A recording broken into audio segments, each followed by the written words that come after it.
all. We have quite the evening planned for all of you.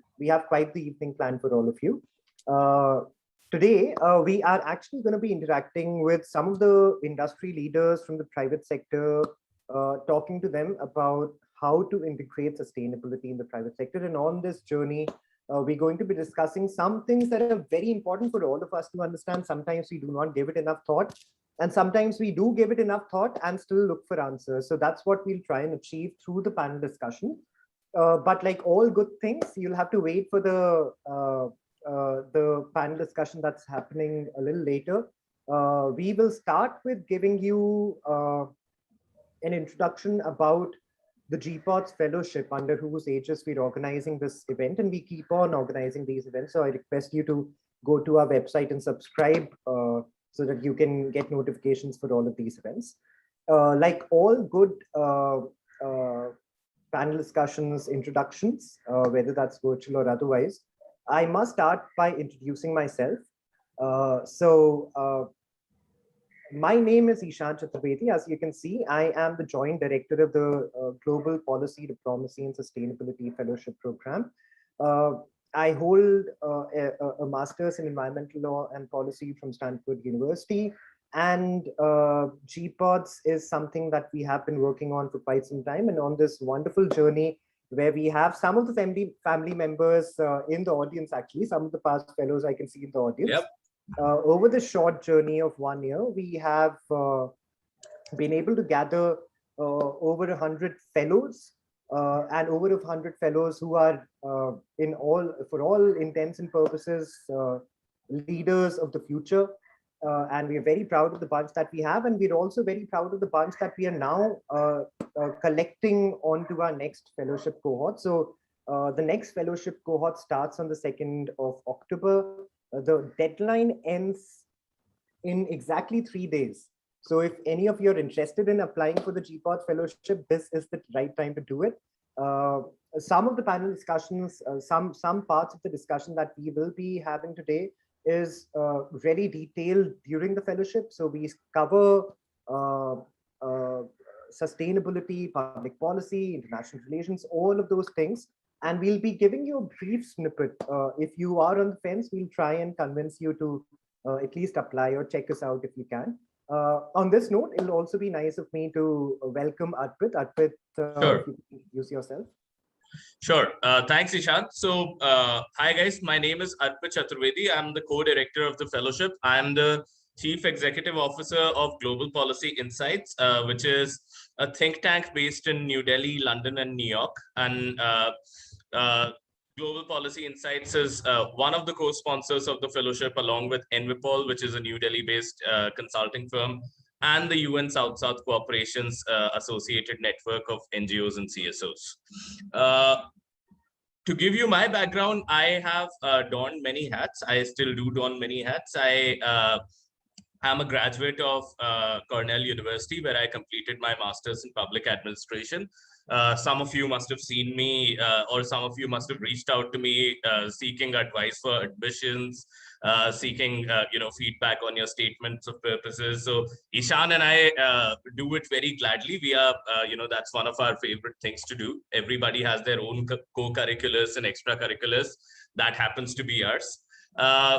Today, I'm absolutely thrilled to have all of you, and I'm looking forward to this discussion about the GPODS fellowship. And after that, on sustainability in the corporates, and there we are going to be talking about things like how much of it is just words, how much of it is real action, how much of it is about sustainability, and is it anything different from degrowth, things like that. So hold on for a bit. We'll talk to you about this exciting opportunity, the GPODS fellowship.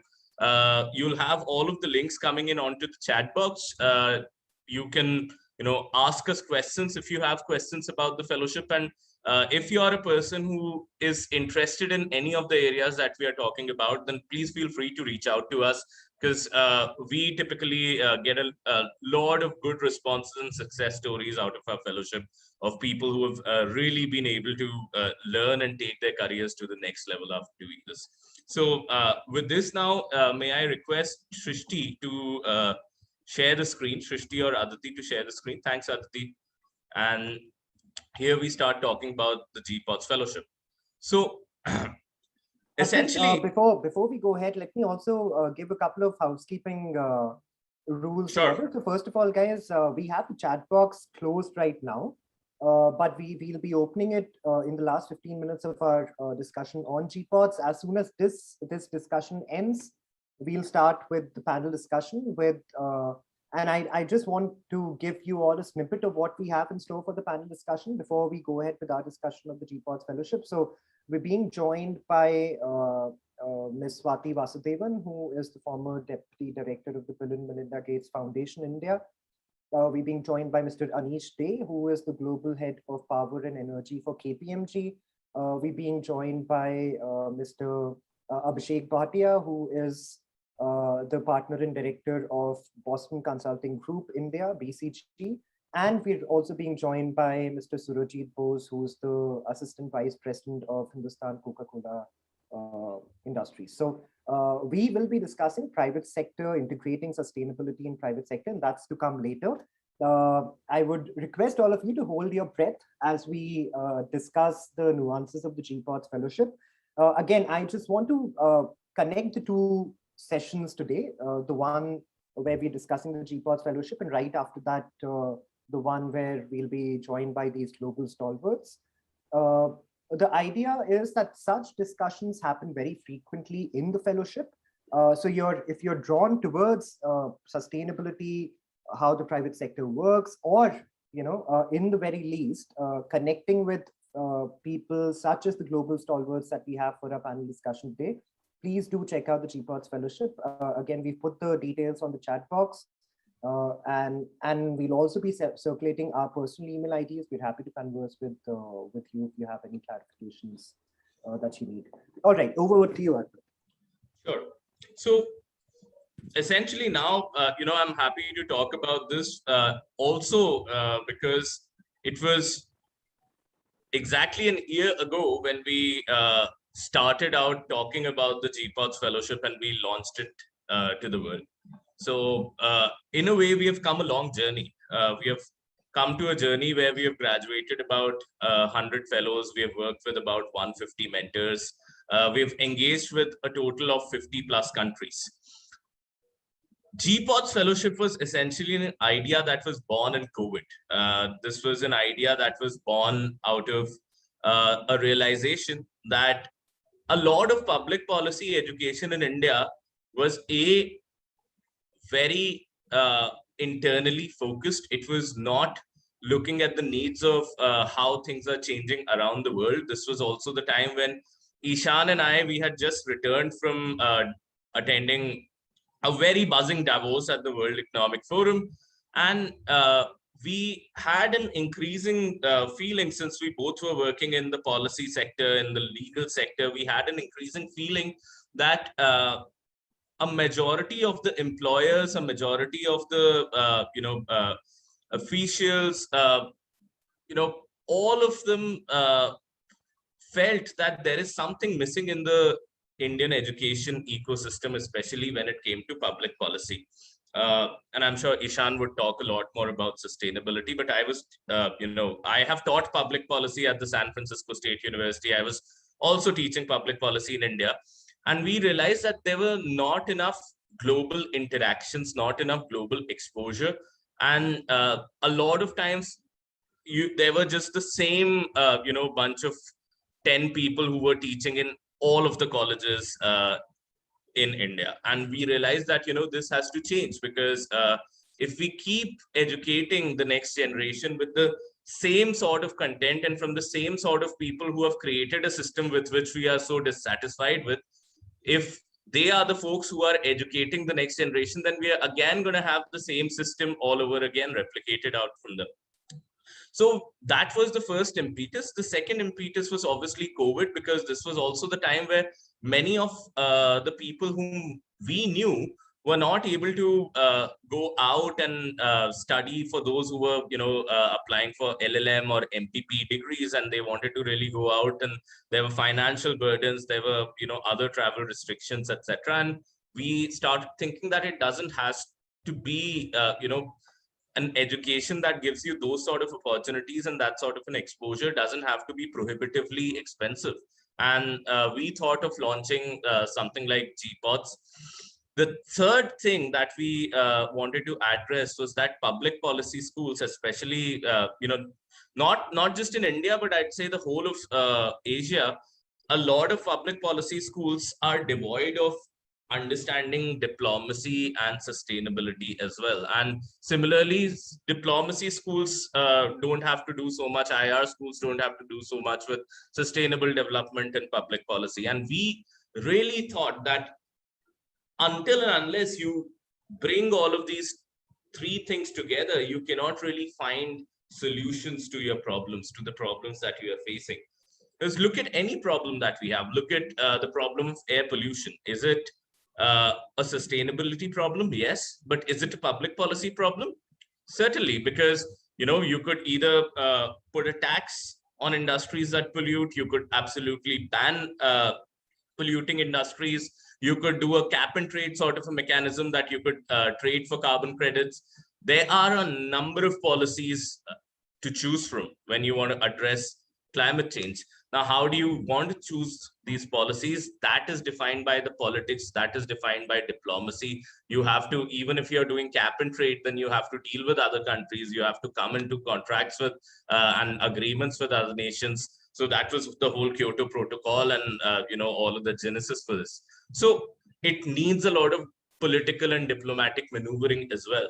And you cannot be that person that, today you could say that, no, I'm a public policy person. And if there's something diplomatic or there's something political, then no, I'm not going to jump into this. So that's when, you don't get problems solved. And we wanted to create this cross-disciplinary experience over a short span of time, 3 months, because we really think that a deep dive is possible in that sort of a time, which is absolutely global in its nature and looks at the interconnections of these three things. And that's how the GPODS Fellowship was born. Okay, so we'll move to the next slide.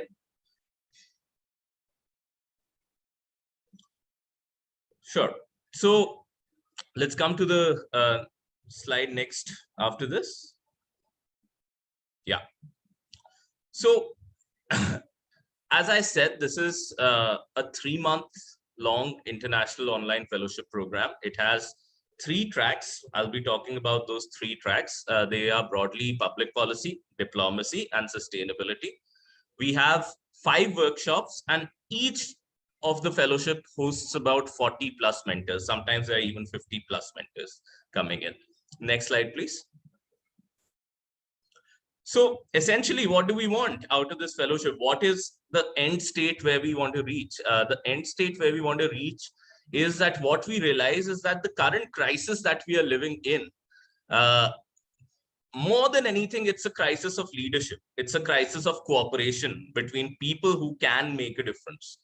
And our idea over here is to create a network of leaders across the world, not just in developing countries, but also developed countries, who can, pick up the phone, who can say that, okay, we can, talk beyond politics. We need to get these things done. And we will get these things done not through, brute political maneuvering, but through our knowledge based on public policy, diplomacy, and sustainability.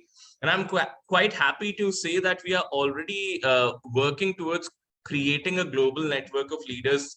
I have been meeting a number of fellows in the past few weeks since, people have started going out a little in lockdown, and people have started also thinking that there's probably another lockdown coming in. So I am meeting fellows from India who are now working remotely for a design and policy firm in Slovakia. I'm meeting people in India who are working with a tech and sustainability firm in the US. I'm, and I see so many pictures of our other fellows across the world, and so many, of them starting book clubs or starting, projects, or getting into GIZ, etc., or getting into government positions.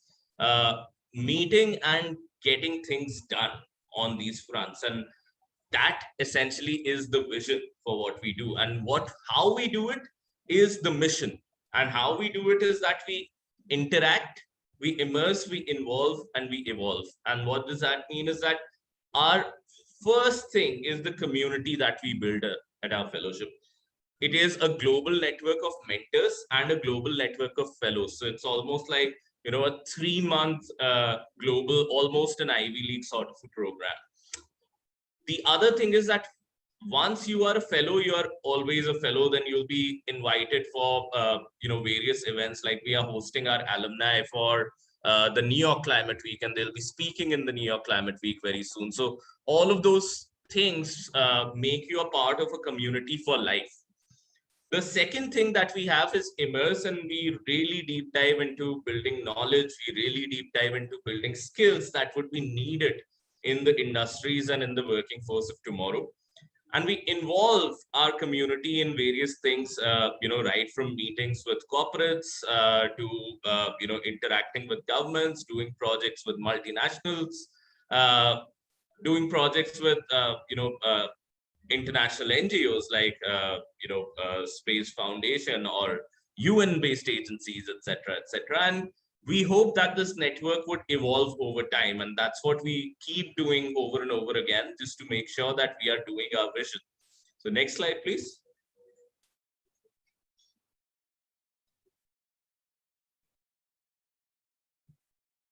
Yeah, so as I said that we've had a number of fellows from all over the world. I'm sure that this is not an updated map, but then yeah, I was just going to say that this map is about 6 months old, I think. Yeah, it needs updation. It looks a lot more yellow. But the idea is it's only representational, guys, because one of the key takeaways from the fellowship is the kind of network you develop and the network that you have currently, as you hear me speak and hear Arpit speak, and later the speakers, the people from the private sector speak. You have to get outside the network that you already have. And at GPODS, that has to have a global dimension. That's what we pursue, and that's what we try and provide for all of our fellows. Absolutely. In fact, there's a lot of research which says that, if you have a diversity of networks, then, you are more likely to become a CEO earlier in your life. If you have a diversity of networks, you're more likely to have a more profitable business. If you have a diversity of networks, you're more likely to become a leader in your own, nation or community, etc.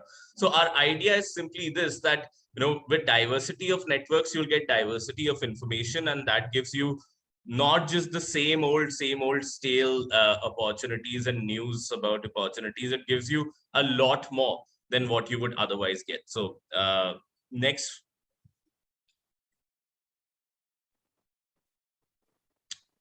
Cool. So our fellowship is essentially based on, I told you content-wise, it's based on 3 pillars, which was policy, diplomacy, and sustainability. Now, structure-wise, our fellowship is based on 3 primary things that you see on the screen. One is courses, another is workshops, and the third one is mentorship. And all of these 3 pillars, they are there for a specific purpose. So courses are there to build knowledge, workshops are there to build skills, and mentorship is there to give you the networks and give you the exposures that you need. So let me start talking about the workshops first, because workshops are there to build your most immediate skills. That is to make you market ready.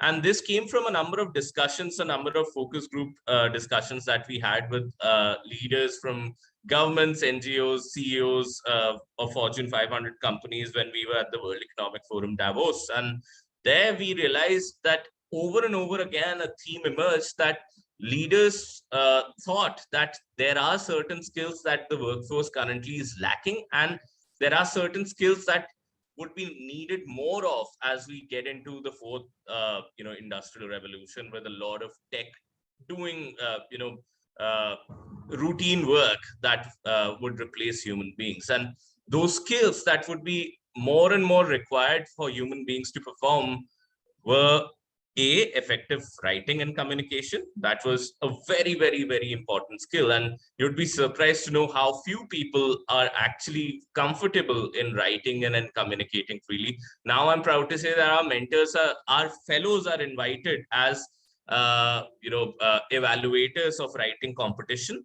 But then it takes you a while to evolve into that person who can, and we have a very unique approach to teaching how to write and communicate. It's through a lab, essentially, and we can talk a lot more about that. But then other skills which were needed were Arpit, before we go ahead, I just also want to specify that when we're saying writing, guys, this is not creative writing or basic writing that we're speaking of. We're talking about policy writing. So how do you draft policy statements, statements that have that are opinion-making statements around the globe? So how do you do policy briefs, policy memos, articles that you can publish? In fact, we encourage our fellows to work with us. We edit those articles. We help them get those articles published. So that's a huge part of our fellowship, essentially.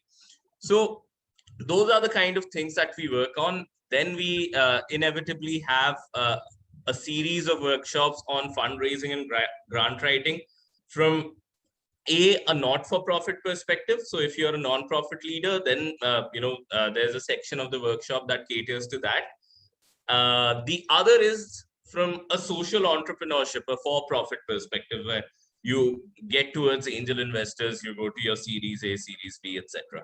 So fundraising and grant writing was the number 2 skill that we understood after all of these focus group discussions, that this would be needed everywhere, irrespective of the industry that you're working in, whether you're in the private sector or in the government or in non-profit. The third was systems thinking, which is how do you make sense of complex, adaptive, evolving systems, and how do you join the dots and understand where the problem really lies in the system, and rather than changing the whole system, you address that problem very specifically. And we also apply a lot of these systems thinking and other frameworks to a series of case studies which are focused on public policy and climate change. And the good thing over here is that a lot of times you'll go to business schools or you'll even go to policy schools, and the case studies that you work on will be focused on, they'll essentially be business case studies. And what we do is that one of our mentors, Valentina, who comes from Italy, she gives you a battery of case studies that is talking about cases ranging from the problem of sanitation in New Delhi to public participation in Brazil. So they'll give you some grounded public policy case studies which have all of the right political, all of the right policy and financial angles to it. And you have to solve those case studies along with your teams. In fact, as part of the case study workshop this time, we were also able to have one negotiation session hosted by the US Department of State, and they have a National Museum of American Diplomacy. So you literally had the US government's Department of State coming in and teaching the art of negotiation in our case study workshop this time. We have, another workshop on circular economy, because that has increasingly become a skill. So you need to actively start thinking of your business models, of your business processes, of your other bureaucratic processes in circular terms, wherein you're nearing zero waste, and there's a lot of recycling of energy, resources, etc., etc. So that in itself is a skill that you need to practice, and we have workshops on that. And in fact, this time we have an additional workshop which you don't see over here, but we have a workshop on program design and evaluation, and that increasingly has come up as a skill wherein you'd need to understand how do you do your logical frameworks, how do you what's the difference between monitoring and evaluation, what's the difference between an output and an outcome. So all of these things you learn from some of the best folks around the world. So we have folks coming in from Cornell, from Stanford, Cambridge, Oxford, etc., etc. And those are the folks who will be teaching you all of these things. Now, coming to the courses, we have 3 of them in each of our 3 focus areas. So comparative public administration is the public policy course. That's the course that I teach, and it's about, how certain policies work in certain countries. You cannot just copy paste policies into your own country, but that also doesn't mean that you can not tweak policies from other countries and tailor it to your own context. So where's that balance? How is the healthcare system, for example, in India different from the US and Germany? Those are the kind of things. It's a methodological course, and those are the kind of things that we discuss.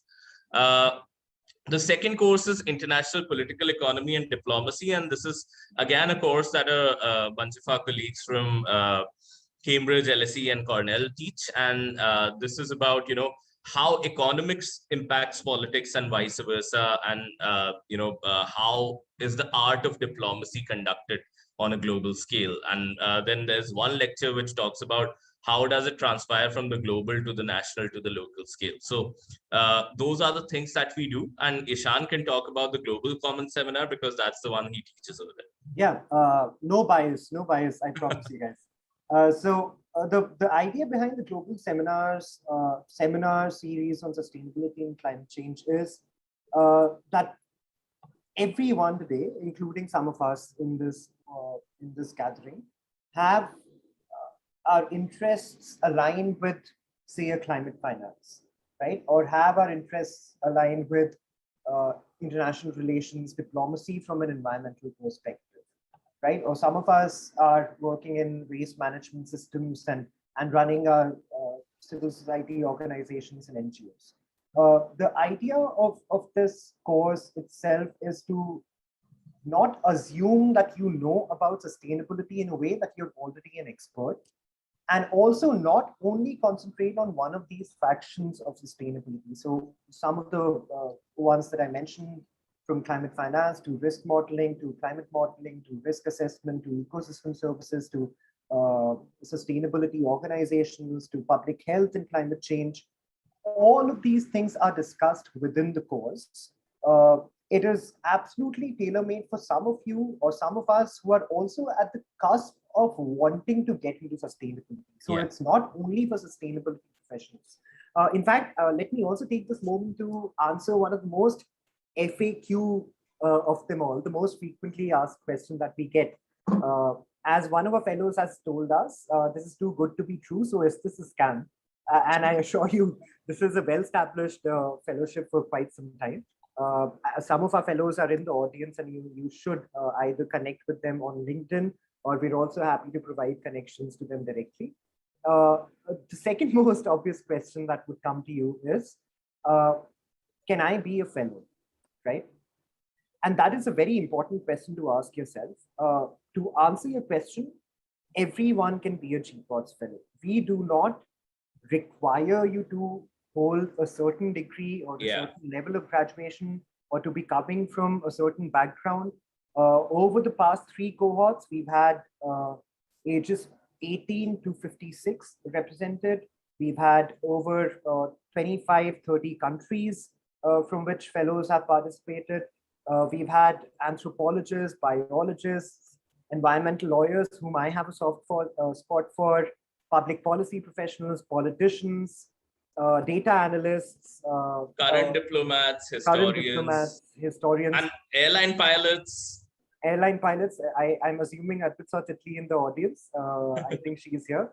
And also a lot of consultants, because I know that we are going to be discussing our integrating sustainability in the private sector, the panel discussion that is to follow with the stalwarts of BCGs and KPMGs. So a lot of consultants have also been a part of our cohorts over the past year or so. So it's open for all, and that's something that I want to be absolutely clear about.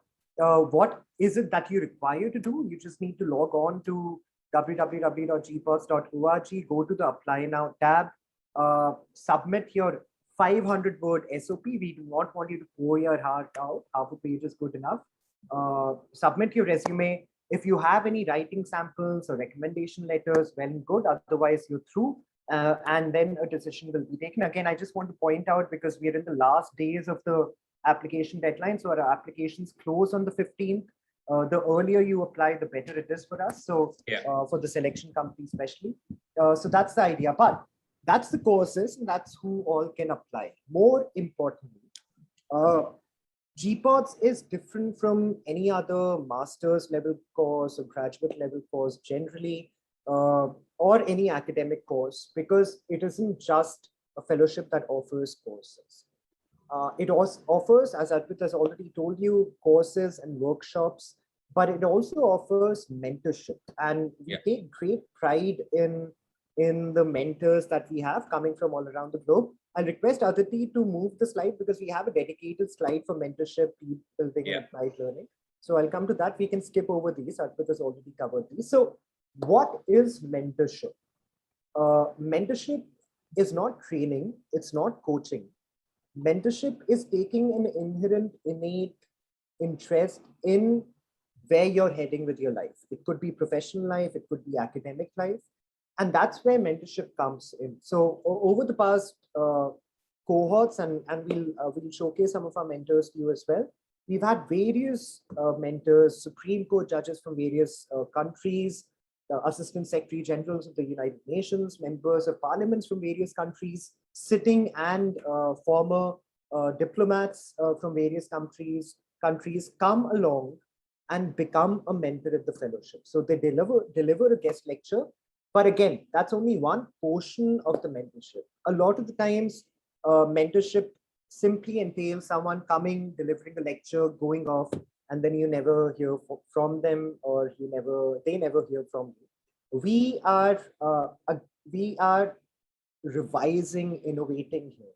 So the mentorship does not end with a guest lecture where the person, the global stalwart, global leader, comes and speaks to you about their experiences. It starts at that point. Then they have a dedicated interactive office hour with all of you, all of our fellows.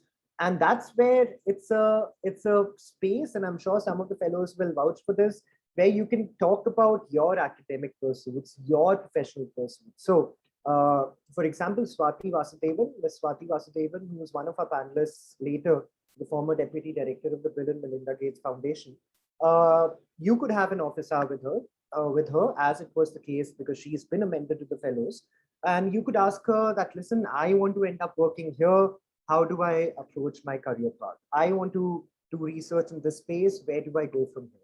And that's the advantage of having mentors, not lecturers, not people who come and take sessions for you, mentors. And that's where mentorship comes in. In fact, I'm very proud of the fact that a lot of our fellows over the past few months have connected with these mentors, had their Zoom meetings, have their articles edited and whatnot in the fellowship. So that's one portion of the cohort. But so as you can see, mentorship is information exchange, knowledge exchange, but it is also networking for our fellows. They get to interact on a personal level with these global stalwarts that we'll see.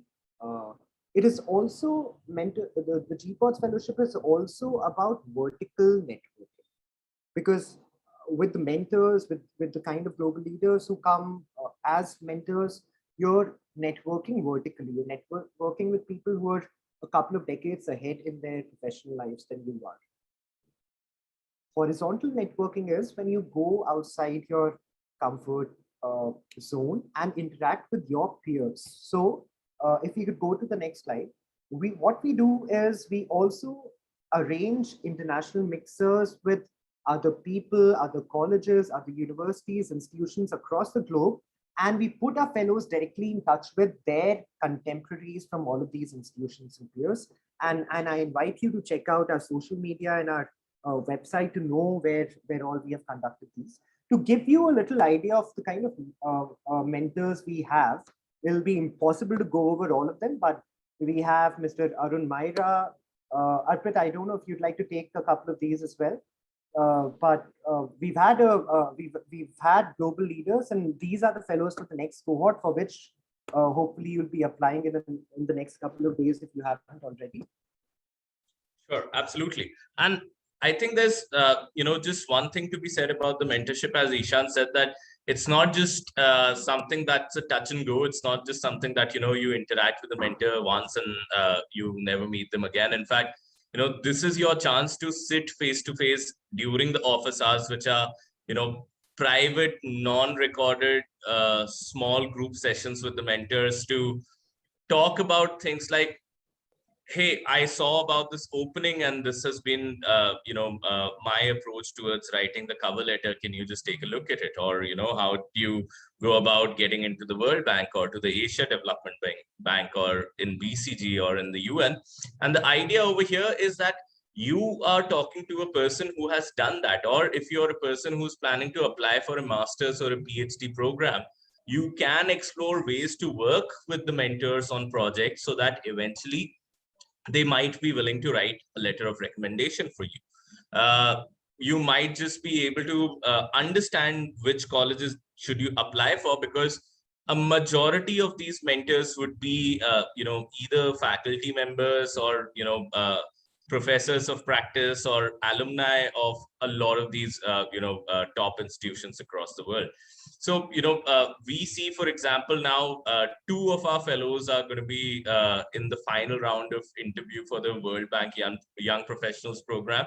And I see a lot of people coming in and telling me that I've always dreamt of working in the UN. I've always dreamt of working in the World Bank. And this is your chance literally to, just chat with the Assistant Secretary General of the UN for hours and hours together and understand what their journey has been. And not just one of them, but with multiple of them at the same time.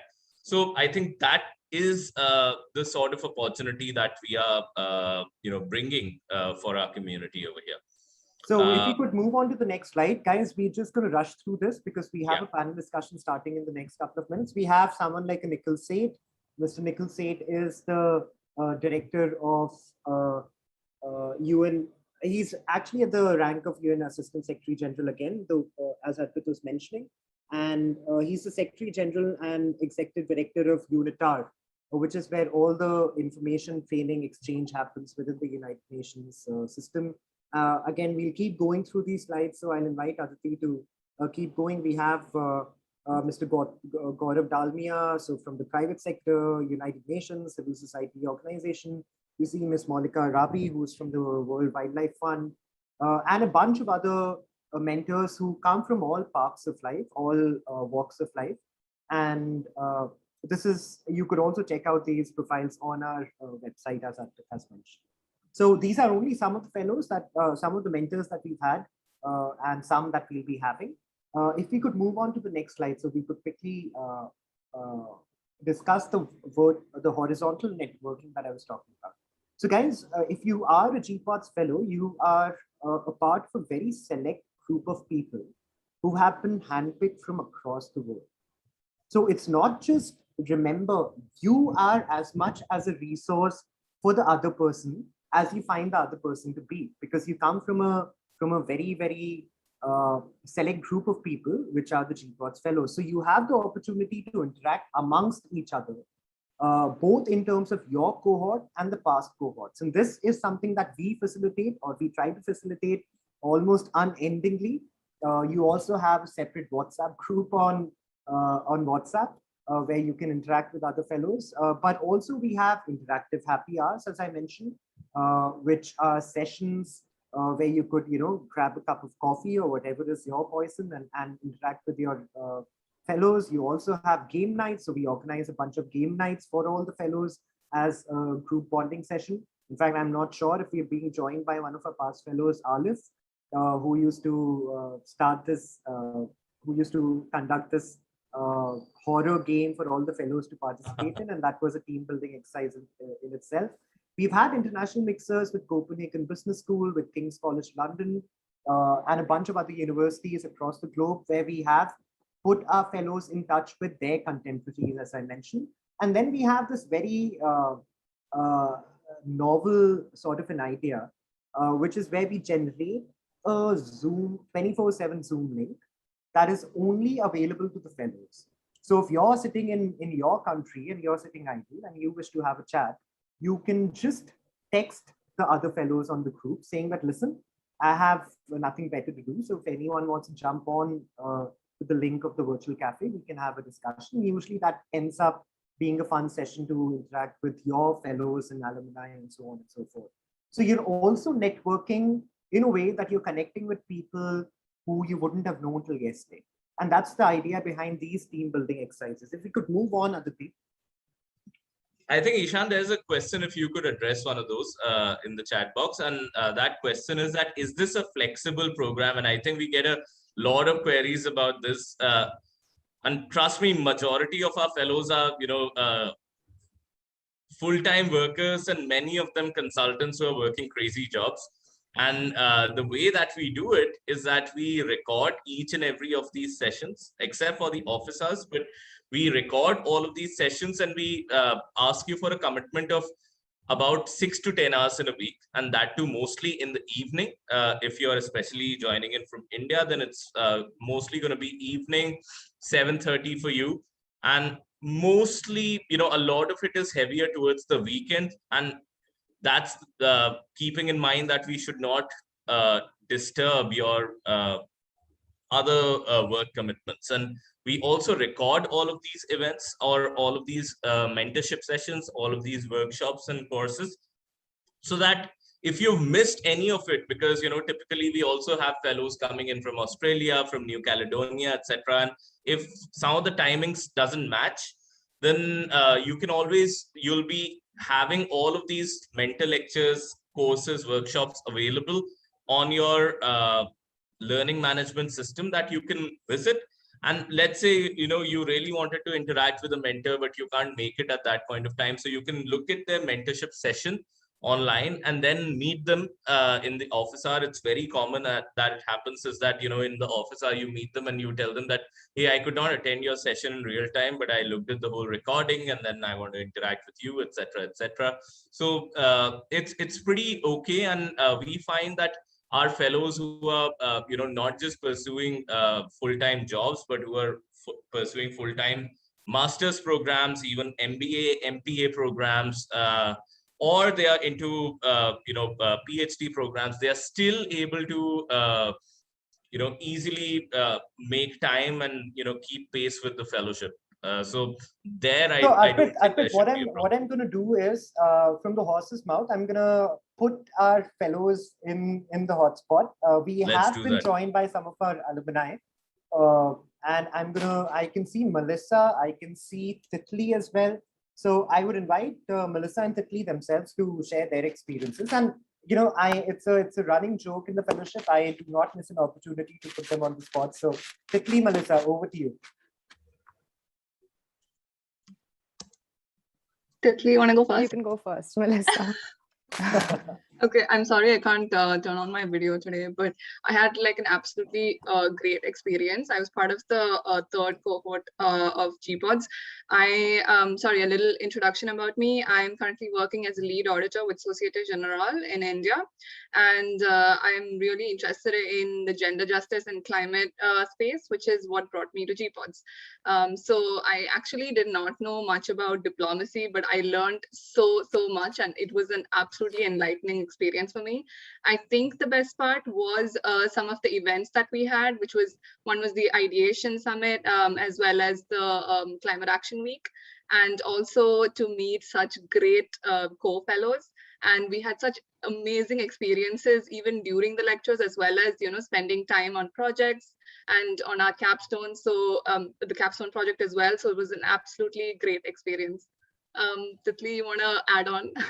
Yeah, Yes, I think juggling so many things was the point of the question. yeah, Melissa was superwoman with everything she was trying to do at the same time. But to give you guys a brief about me, I used to be an airline pilot, and I'm now transitioning into sustainability. So for anyone out there who thinks that you're coming from a profession that is not oriented with any of these three subjects that are part of the fellowship, you're completely wrong. If you want to make a difference and a change in the world, then I think that irrespective of whatever field you're coming from, Arpit, Ishan, and the entire GPODS team, they're extremely, supportive of a learning process. It's, I don't know how to put it. It's just been so enriching. The entire experience, like Melissa said, I think the events that they had for us, we had almost like a model United Nations. We had diplomatic talks where we were all different countries trying to literally come up with solutions and realizing how real world diplomats probably deal with it. We got to speak at the London Climate Action Week, which was such an honor. and we got to write our capstone projects. Arpit and Ishan help you through it. You realize you gain, and you, like, more than learning on the outside, I think I learned about what I really want to do with my life more through the last 3 months. And anybody who's even on the fence, I would recommend just take this plunge, because it's been amazing. And like Melissa said, the best part, I think, for me was just the people I met, the horizontal networking, like Ishan put it. The people you meet, just meeting so many fellows that all want to make a difference in the world. I feel like we don't even know the potential we were going to tap into in the future. You know, if all of us get together and decide that we want to do something, I think I just have such a great band to like go along with. So yeah, that's it from my side. And Titli, eventually the capstone project that you've submitted, we were showing it to a Stanford professor whom we were hosting at home. And so Armin, I don't know if you got a chance to interact with Armin during fellowship. So he was absolutely fascinated by what you had come up with. And I think, we are so proud and impressed that you were able to come up with such a high quality capstone submission that it's fascinating. For all of you in the audience, guys, this is not a mutual admiration society, even though, if you do meet us individually, it will turn into one. I do not want to leave anyone out. I don't want to single anyone out either. So we've been joined by Arif, who is yes. circa 2020. And Arif was also managing and juggling a bunch of things at the same time along with the GPODS fellowship. Nice to see you, Arif. Hi, good morning, good evening, everyone, wherever you are. Thanks, Ishan and Arpit, for this opportunity here to introduce myself. Currently, I'm working as a senior manager in Capgemini Invent, which is the consulting unit of Capgemini Group, which is based in Paris. I am based out of Bangalore, and I've been a part of the first cohort. So I think you have already had a gist of the, fellowship by now. So my suggestion is go for it. I'll share the link of my LinkedIn profile on the chat, and if you have any queries, you can DM me there. So that's all, sweet and short. Thank you. Arif has absolutely mastered keeping it and don't get intimidated by Arif's LinkedIn profile. He's all IAFs and all of the top consulting firms, etc. That's true. All right. Okay. So moving on. Titli was kind enough to mention, I think Melissa also mentioned the Ideation Summit and the various events that we have.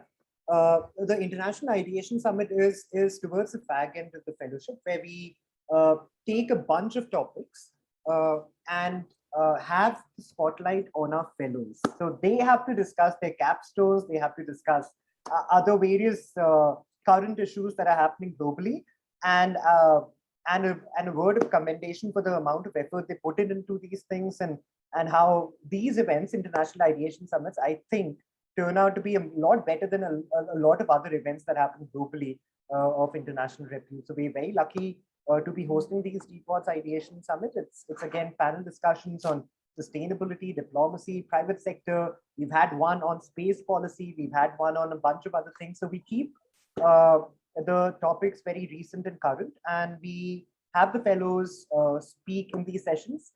I usually, to intimidate and to be true, share with all the fellows that we've had in the past, UK parliamentarians and so on and so forth, attend these ideation summits. So the spotlight is quite literally on them, with the who's who of the world watching them speak and discuss issues of importance. So Aditi, if you could very quickly move on, because I know that Swati has joined us, so we should probably be stopping there. The whole fellowship kind of culminates into a capstone project, one that we were mentioning about Titli. She did an excellent work, but every fellow has to work on a capstone project, and this capstone project does not have to be something that we propose. It could be anything that interests you, that has been touched upon in the fellowship in one of our sessions, the ones that Arpit and I take, or John or anyone else does, but also anything that the mentor might have discussed. So you might be interested in, something as simple as waste management issues, or something as actually that's not a very simple topic, to be honest, but something as complicated as waste management and say purple economy, and what's happening with the Renaissance Dam crisis in Africa. It could be anything that you want to write on. The idea is for you to have, the fellow to have a published product by the end of the fellowship, or at least close to the end of the fellowship. And we also, as Titli again was kind enough to mention, we try and guide you through the process. And yeah, I also want to tell our team that this 095, Surojit has just entered using 095928 as his number. So if you could make him the co-host as well. All right, moving on. It's a culmination of a bunch of organizations coming together. So GPODS is NVPOL, it is Global Policy Insights, IUCN, International Union for Conservation of Nature, GYLA, and Arpit AN. Yeah, it's Associated Network for CSOs and NGOs for South-South Cooperation. That's one word that most of us get hung up on. All but right, essentially, it's a UN South-South Cooperation agency. Correct. I'm not very good with tongue twisters, guys, so my apologies. Anyway, we have been getting a bunch of comments in the chat box, so we'll take up those questions now. We still have about 10 minutes before we welcome our, as I keep mentioning, our global stalwarts. Aditi, you could probably stop sharing your screen and we could just move on to the questions that we've received. All right, so we've already taken Priyanka's question. I think Arpit has taken Jago's question as well. I have. All right. Jay has been very kind with this comment as well. I'm really looking forward to our sessions there once the fellowship is up and running. In fact, we had a bit of an interaction in the morning as well. Yeah, so I think that's about it, guys. If there are any questions, happy to answer them. If you want to talk to us privately, we've shared our email IDs. You can also reach out to us on LinkedIn. You can reach out to other fellows on LinkedIn. It's always nice to start the horizontal networking as soon as possible. And yeah, I think what we will try and do now is we have a short video for you. As soon as the video gets over, we'll be moving on to the main event of the day, where we'll be joined by, as I mentioned, Mr. Surojit Bose, Ms. Swati Vasudevan, Mr. Anish Day, and Mr. Abhishek Bhatia. So we'll try and play that video as soon as we can. In the meanwhile, please do feel free to ask any questions that you might have. Okay, the video's up. Thank you, Srishti.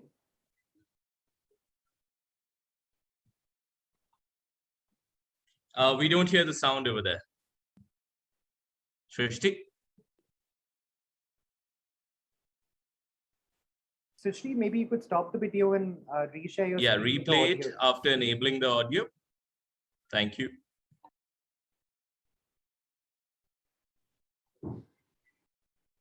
No, Srishti, you'll have to stop sharing the screen.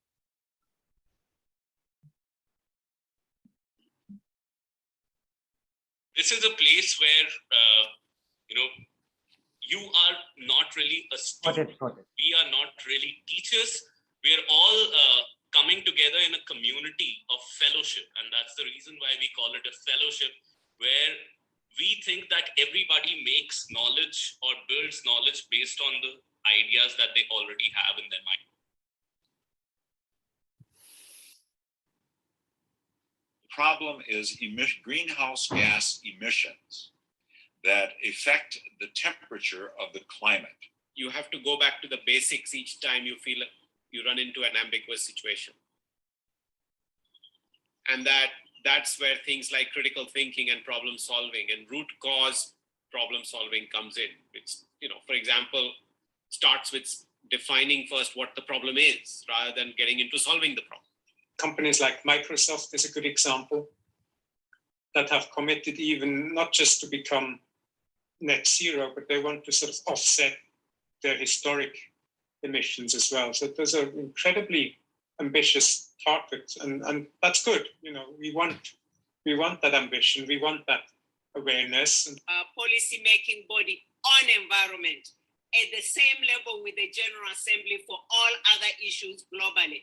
But for environment, it established the United Nations Environment Assembly. The fact that the G7 came together and pledged an additional 1 billion doses of the COVID vaccine next year on top of the 1 billion that's already been promised. This is important. Of course, there's been criticism saying that's not enough. Of course, it's not enough. But still, that's $1 billion. So you might define it as coordinated and synchronized action that often deliberately targets democratic states and institutions. As in international relations and diplomacy, it often is very important, to be heard, to be able to state your case and your position. Whether you get it in the end is a different story, but in order, you have to be transparent, you have to be inclusive. And that was something that Copenhagen was not. As you perhaps know, there were like backdoor negotiations, but Paris was very, very open, very inclusive. Every year I went to the NASCOM annual conference. Fantastic. You met people who were thinking out of the line, out of the box. And it's not a small box, but a huge box and so forth. It shows that India has a capacity to develop a global industry that can service the whole world, the whole corporate world.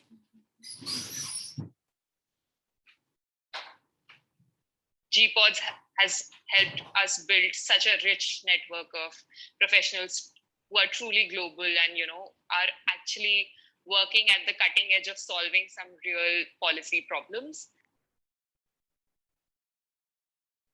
I would like to look at a case study of Cambodia in Thailand.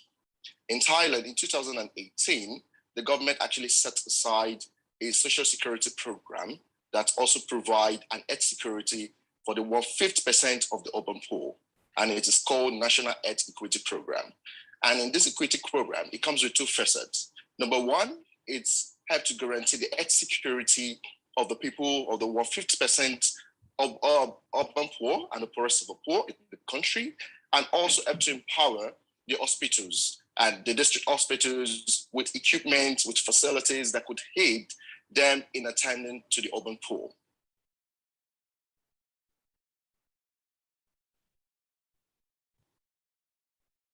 As I said, Venezuelan migrant women, and they are caught in between a situation where their original healthcare system of their home country is not adequate to meet the needs and expectations of COVID-19. So they historically have been migrants to neighboring countries such as Colombia, but because of the restrictions on equal access to healthcare as well as other universal human rights in Colombia, it becomes a precarious situation for these migrant women who are looking for safe jobs, who are trying to avoid gender-based violence, which unfortunately is very frequently occurring over there, on top of not having that healthcare access, and are actually, in most cases, forced to return home to Venezuela. And during this pandemic, it's not good. And generally, it was an amazing experience because I would say I've come from a totally quantitative background, and this program has given my mind some great wings because I've met mentors from different walks of life and transcending many different avenues of human endeavor. So in that sense, I would say it's total diversification, and very, very thankful to GPODS and to the fellow mates.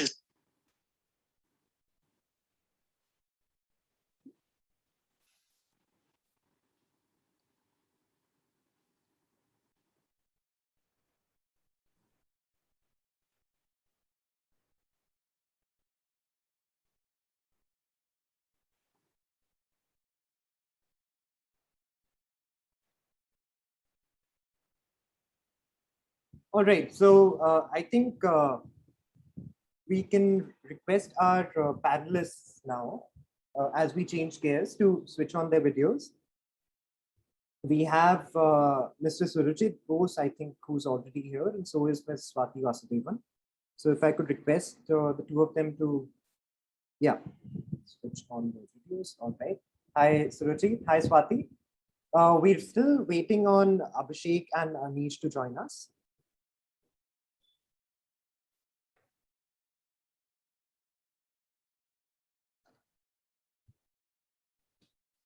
I'm just, guys, if you're thinking what I'm doing with my phone, I'm just texting Abhishek to check where he is. Hi, Anish. Nice to see you. Hi. Hi, Ishan. We're still waiting on Abhishek.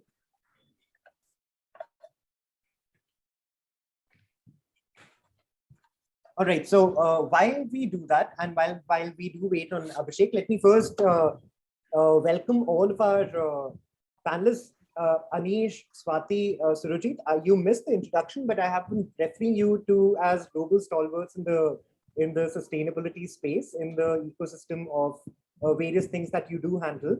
So with that slight sort of a pressure situation where I've already built up quite a bit, I would move on to the introduction of what we are discussing. I see that Abhishek is also here with us. I'll request our team to make him a co-host. And hi, Abhishek, if you're here, I request you to switch on your video whenever you can. All right. So for those of you, and I know that this is the main event that all of you have been waiting for, we are here to discuss, the topic of our discussion is integrating sustainability in the private sector. And I could not be any more grateful to Surajit, Swati, Anish, and Abhishek for taking out the time and discussing, one of the more important, and also, to be honest, one of the more interesting discussions that's going around within the sustainability domain as to how do you integrate the private sector with the ideals of sustainability that we speak of so often. So Abhishek has joined in from 2 devices, so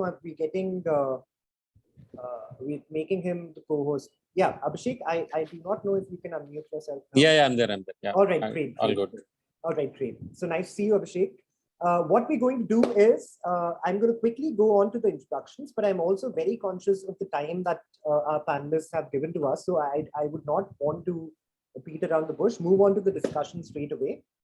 As I said, we're discussing integrating sustainability in the private sector, one of the most intriguing discussions of our times. And if I may, one of the discussions that has a lot of bearing on where we will be as a species. So no pressure to all of those who are discussing this along with me. We're joined by Ms. Swati Vasudevan. Swati, thank you for being here. She is the former Deputy Director, Strategy, Planning and Management, Bill and Melinda Gates Foundation, India. Again, she has blessed the GPODS Fellowship with her mentorship in the past, and we're very grateful to have her here. We're also joined by Anish Day. Anish is the Global Head, Power and Utilities at KPMG. Thank you so much for taking out the time, Anish. I'm sure this is the first of many such discussions that we would be having. Surajit, who's also kind of helped us frame the design for this session, because that was one of the most important introductory calls that we had about this session. So thank you so much. Surajit is the Associate Vice President of Hindustan Coca-Cola Beverages. And also, if I may, he has dabbled in various elements of sustainability, which would also lead me to a very interesting question right to begin this discussion.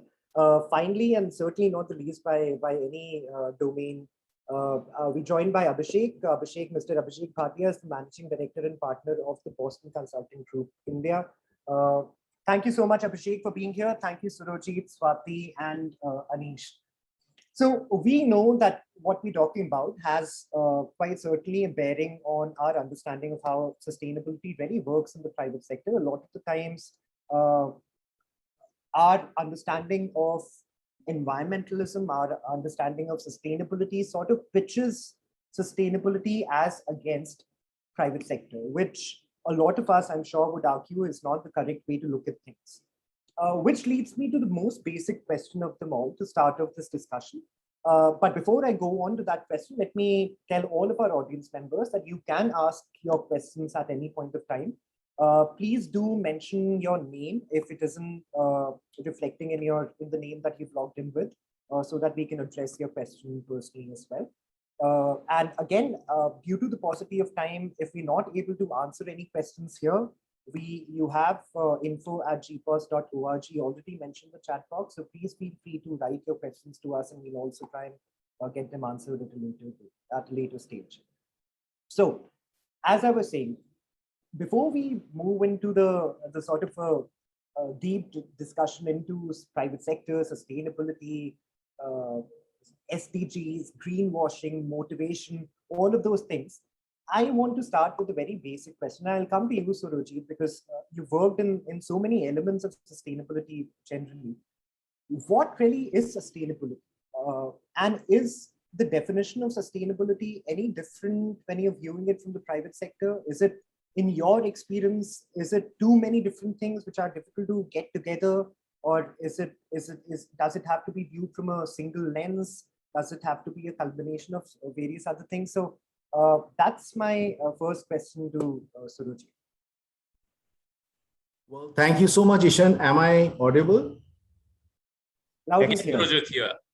Wonderful. Thank you, GPODS, for inviting at the very outset, and moderators Ishan and Arpit, thank you so much, and my fellow panelists Swati, Anish, and Abhishek. To answer your question, I will take a little bit of time, but I would like to begin with what sustainability actually means today. I have been around in this field for about 20 odd years, and what it means today has completely metamorphized, if you like, over the period. And today, companies look at it very differently from before, and I really applaud you all at GPODS to have this wonderful topic on integrating sustainability. So I would just briefly define that with an example on circularity and circular economy, which is the need of the hour, and try to bring the elements of how companies are integrating sustainability. And I would also like to give you some emerging trends on where we are going, and it's making absolutely mandatory this entire aspect of integrating sustainability. I hope it would be very relevant for the audience here. Firstly, the sustainability goals and objectives, are, as you would have seen, slightly long-term, that what we would achieve in the next 10 years, next 15 years. However, the whole idea is to have a short-term action right now, right here, right today. And the motto is, for most organizations, future-proofing the business, communities, and the planet with climate action. Because climate action is what is shaping this entire debate around how you should integrate sustainability. I'll just give you the example from my company in Coca-Cola, which has quite a long legacy on carbon reduction of over 20 years now. We had started with life cycle analysis of trying to understand which is better, glass is better, plastics are better, and so on and so forth. And continues, that journey still continues. Lightweighting different kinds of packaging. Then we had metrics called energy efficiency, the specific energy efficiency, energy usage ratio, and we had the target called the drink in your hand. Any drink in your hand. So we had a target of reducing by 25% based on a 2010 baseline, which we also attained, just last year. But now the game has moved on to the science-based targets, which required us to set what is called the absolute reduction targets of emission. So we are required, based on our assessment of the science around climate change, to reduce by 25% in absolute terms over the period of 2015 and 2030. Okay. And then also we have now enshrined the net zero target, which is in our ESG report of 2020. And you must understand that what was the earlier drink in your hand intensity target is now an absolute. And that actually brings in this entire play of trying to understand, emissions better. You would also appreciate, the value chain that a company, any company for that matter, and FMCG, it starts with ingredient sourcing, you've got distribution, you've got packaging, you've got holding equipment, manufacturing. It would not surprise you, I'm sure, to know that more than 70% of the emissions, more than almost 70-80% of the total water consumption lies outside of manufacturing, right? And this requires tremendous amount of understanding of the entire value chain with a new, sort of a lens, a new magnifying glass to understand where differences can be made. Now, all the global goals that we have, for example, around packaging, sustainable agriculture, renewable energy, sugar reduction, all of them have a component in helping with the emission reduction. And most of these targets also have co-benefits of saving water, circularity of material, cost savings on energy, and so on and so forth.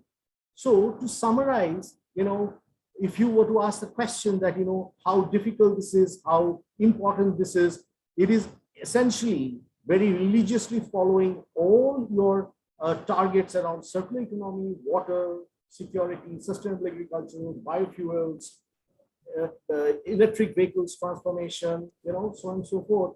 that allow you to innovate the model and come to a better future state. And that also leads to the attainment of the science-based targets. I think this background was a little lengthy, but was very important for us to understand. So, when you talk about integrating sustainability, it is about, and we need to understand this very clearly, as I go on to the example, it is about transforming long-term goals into the annual targets. That's all it is about. Having business and sustainability metrics that are agreed upon by a range of stakeholders within the organization, outside the organization. Sharing the big picture and iteratively selecting, the right business model and the data integration and the transparency that is required to adopt to achieve the taxonomy on sustainable investments that need to be made. Okay?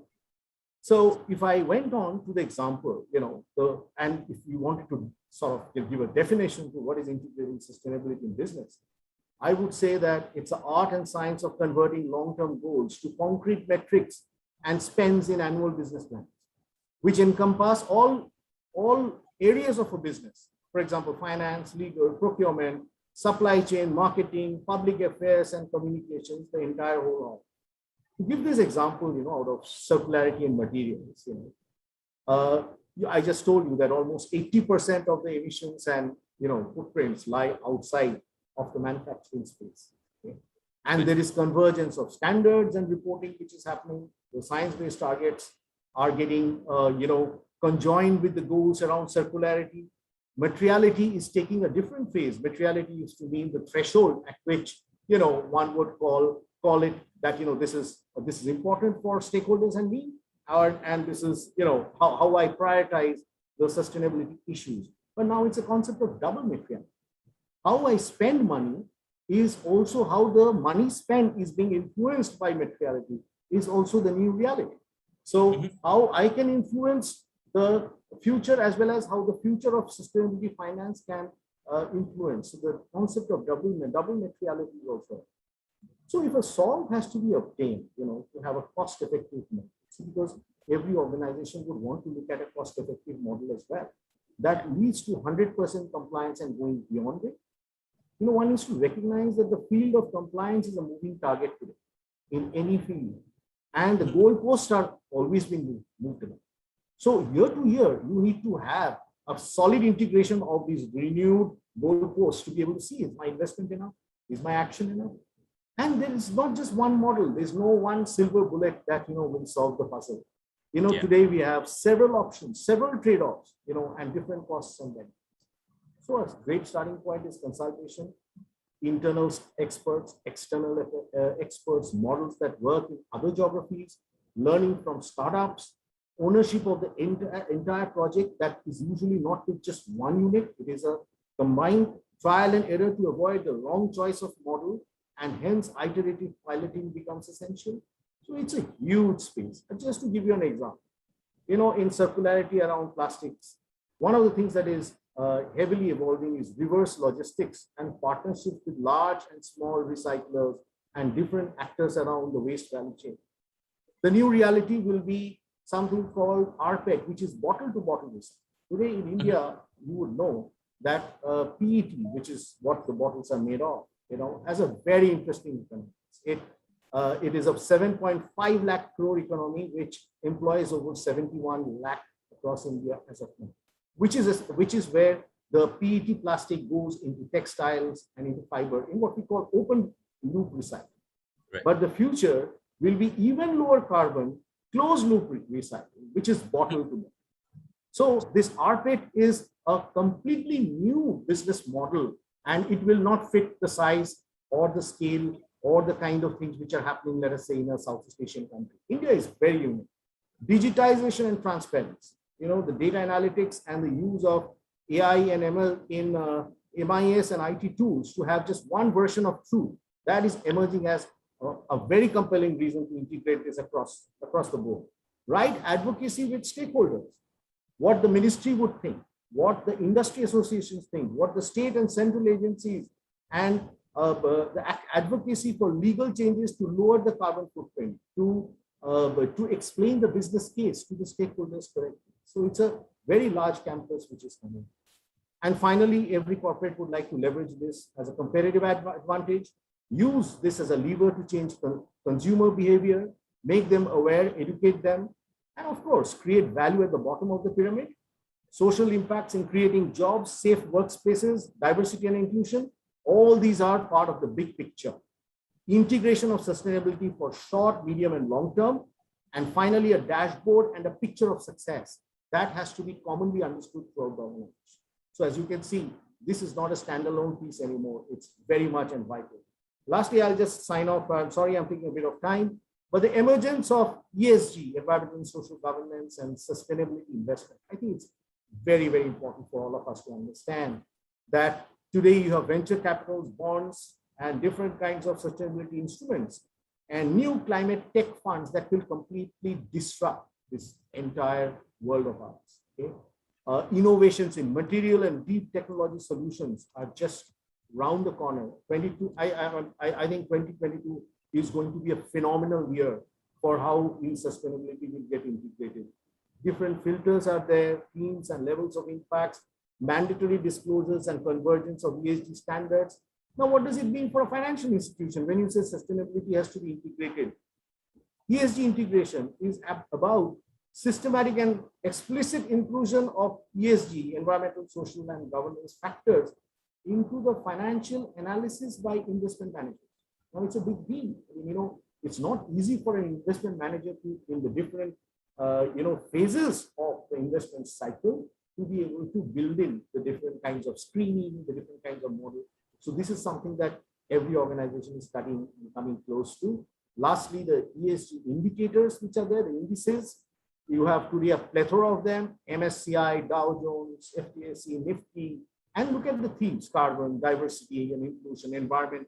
So you have to look at a very wide canvas, actually. You know, the ESG report of Coca-Cola company, 2020, if you go on the web and look at it, it mentions resilience 21 times. 21 times. The investors are asking about the quality of the asset and the resilience of the asset against climate change, and not just the asset, also the communities around. So, frameworks like the Task Force on Climate-related Disclosures are making us understand the vulnerabilities across the supply chain, right? And lastly, the role of the board is shaping the ESG agenda today. Therefore, Ishan, sorry about the very long answer to your question, maybe, but, the reality is, if we have to future-proof the business and the community and the planet with climate action, it is not going to happen without integrating sustainability right into the heart of the organization. Thank you so much. Thank you so much. Thank you so much. Thank you. Go ahead. Yeah, I mean, I had a few follow-ups, but we can take them up later on as well, but just so that we don't forget. And if anybody else can comment on this as well, I had a few. So one is that Surajit said that, compliance is a moving goalpost, and if it is a moving goalpost, then how do you keep up with it? That was one question. The other question was that Surajit said that it's important to manage relationships with the government and the ministries as well as the industry organizations. So specifically about the industry organizations, I was just curious about what their role is and how why are they important. I think two of those things, and I had a third one which will come back to me.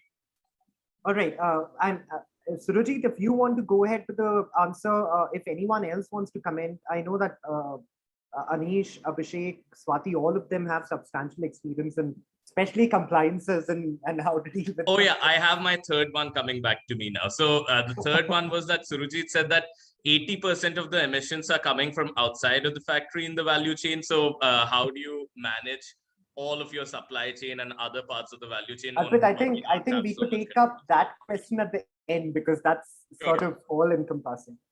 So Ishan, I leave it to you. I think, in all fairness, I think we should have a balance amongst all of us, and I shouldn't hog the stage. So over to, I can always. So let's move to the next question. We'll bring this in. So okay. Ishan, over to you. All right. And if you, if any of you ever want to jump in and add to any of the other statements, please feel free to do this.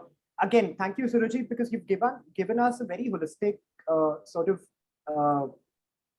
as many questions as answers, if I have to be honest, because where do you draw the line? Where do you stop at environment and start with social, and stop at social and start with governance, and so many of those other things with the advocacy issue and so on and so forth. I want to touch upon something that kind of gets lost in translation very often. And I'd like to come to Swati with this question. We sometimes have, since goalposts is something that we're taking as a metaphor now, we have our goals in place that so 2030 we'll do this, 2050 we'll be net zero. For China, they'll be net zero by 2060, whatever. There's also an element of just transitions in terms of our energy infrastructure. And I know that Anish has substantial knowledge of this, so I invite him to add on to what Swati says as well. How do we cope with this just transition thing? So for our audience members, to give you a background of what I'm asking, all of us want to be net zero, but it will be unjust to large parts of our population, of our human development as well, to go from wherever our carbon footprint is today to zero tomorrow. Because, a lot of people make their livelihood from that space between zero carbon footprint and whatever it is today. So how is the energy industry heading there? Are there any just transition formally, generally? So over to you, Swati.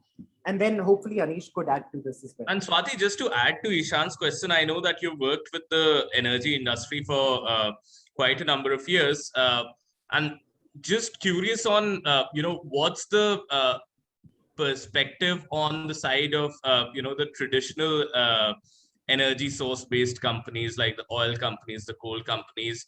And do you see, that some of these companies will have to work seriously towards transforming themselves onto newer forms of energy? So over to you, Swati. Yeah, well, thanks a lot, Arpit and Ishan. That's quite a few questions. I've tried to note them down mentally, but if I don't get to it, please do remind me. Sure. So maybe I'll start with your first point about energy transition. And I think that's a big one because when we talk, and let me take India as an example, just as a reference point, just kind of to contain the conversation a little bit. When we talk about carbon emissions, some of the biggest hitters of carbon emissions are industry, surface transport, buildings, and power sector. I mean, those pretty much cover most of it. So, and industry is a big one amongst these. The government, especially after the Paris Agreement in India, has taken a lot of steps, very positive steps from the government side.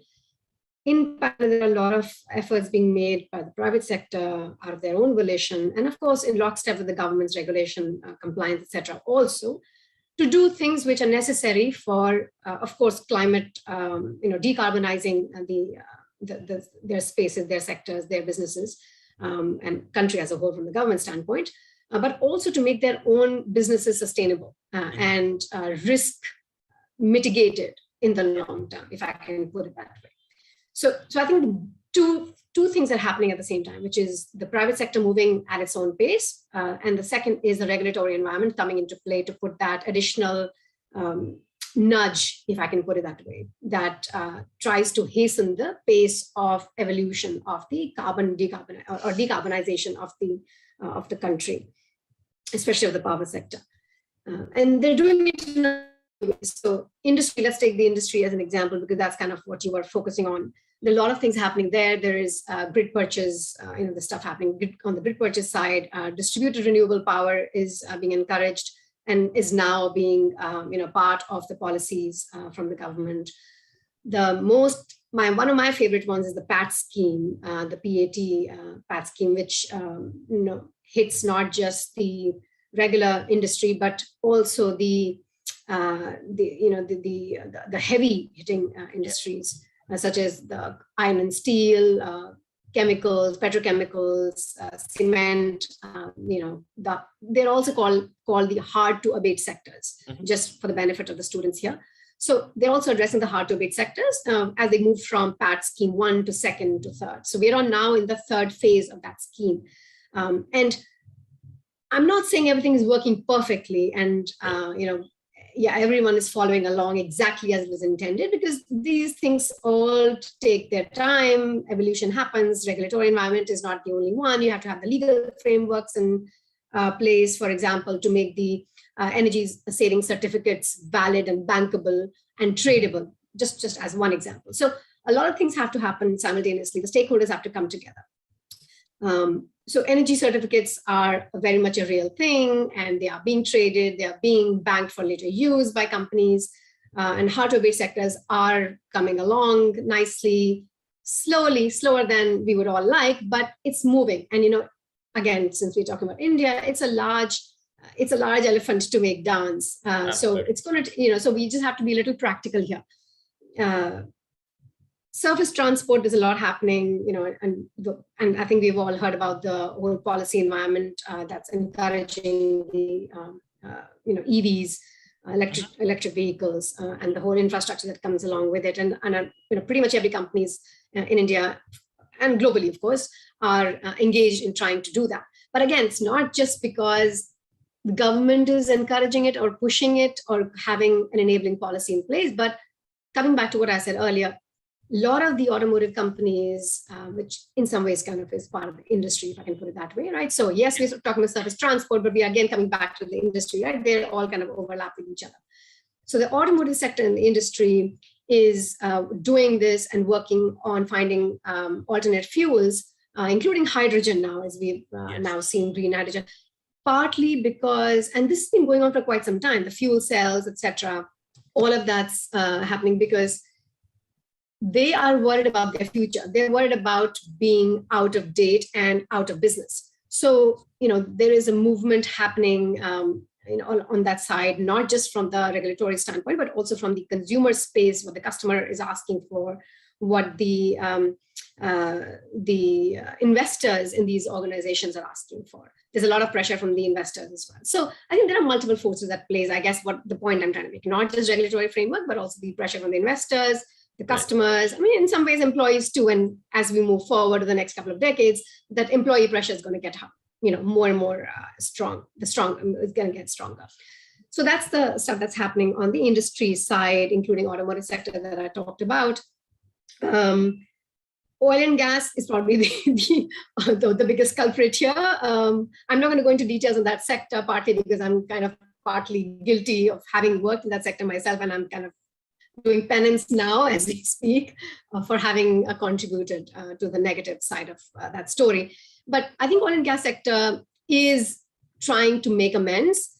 In India, we don't see a whole lot of that. And I'm not sure what's the reason. It's not, yes, there's a lot of global evidence that the sustainability initiatives are impacting long-term profit or are favorable to profitability and growth in the long term. So there is evidence saying that, but we don't see that demonstration in India as much.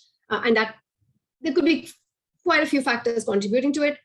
I think some of it is, but I'll mention the one that is the least obvious to the mind, which is the cultural aspect. We do in India have a cultural component of being a last minute, kind of a society. So we do see the problem in the future. We do see it, but it's not right around the corner. We don't see it right around the corner. And I think we're just waiting for it to be right around the corner, around the bend, and come and hit us immediately to make us to start making very big changes. So I think that's what's happening on the oil and gas side. Partly also because, and that's partly because of belief. There's gap in the belief system. The rest of the world believe that oil and gas or the fossil fuel will comprise 6% of total fuel, of the total fuel usage in the world by 2030. But oil and gas as a sector, globally speaking, not just India, believes that fossil fuels will continue to play a 20% contribution. So I think there's a difference in the belief system also, which is contributing to that delay in demonstrating that evidence of sustainability efforts today do help long-term growth and profitability. So that's the second point. buildings, let's come to buildings, because in some ways, yes, that's not industry, but it impacts industry indirectly because it consumes a lot of equipment and parts which are industry manufactured. And as I think Surajit mentioned earlier, it is all interlinked. We can't just talk about one and not talk about the externalities of what's happening within, of what's happening within a closed space, whether it's a manufacturing plant or a company. So buildings, that's a big one. There's a lot happening on that side. BEE. Yeah, Ishan. If I may very quickly, because you raise a very, very interesting point on so much that goes on with the oil and gas sector, generally the conventional energy-based sector. So I actually wanted to, and I'll come back to you about the urban infrastructure and buildings point, because it is certainly one of my favorite research interests. I'm coming to very quickly, including Anish and then Abhishek in the discussion about this, and with sort of like factual questions that have their basis in philosophy as well. One is I'd like to pick up on a very, very interesting thought that you raised, which was our growth in terms of where we're heading in terms of, in the balance that we were talking of, in terms of our carbon footprint or the fact that we're going to better, cleaner technologies going forward, is slower than we'd like. And that's, I think, a factual statement that not everyone would deny at least. And the other thing was, when it comes to oil and gas sector, how there seems to be a dichotomy of what we're doing versus what we're being perceived to do. By we, I'm obviously being the devil's advocate, if I may. So I want to take up Anish's viewpoint, because I know that Anish works in the space for generally. So Anish, where do you come in when you're asked about the growth rate of developing consciousness and that being externalized into specific actions of each of these companies or industries generally? Do you think that there's a gap between what's happening and what should happen? Or do you think that as a company, my role is to do this, and if you give me this diktat, I'll do it, but anything more than that, I'm not expected to do in the first place? So let me take the society thing first. Of course, thank you for having me here.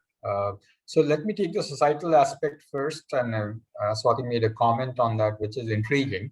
Okay, which is in three parts. One is that we don't seem to recognize the problem adequately, or even if we do, we don't seem to be acting till the last moment. And a little bit of it is cultural, or much of it is cultural, underlying that late action or lack of action. Let's just go and understand the context of this from India's standpoint, and it'll come back to the point of just transition and whether we are doing enough or not. So the first point is that when we compare ourselves with Western nations, or nations which are now actually degrowing in some sense in energy terms already, versus our 4, 5, 6% growth of energy, I think these are not comparables at all. Okay, so India has still a very large number of people who are, where development has to touch them much better because they are not at the same economic situation as the rest of the developed world.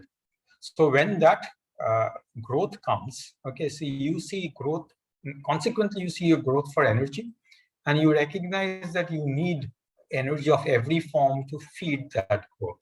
Okay, so it's not about replacing one with the other. It's actually catering to a large growth which is happening on the go.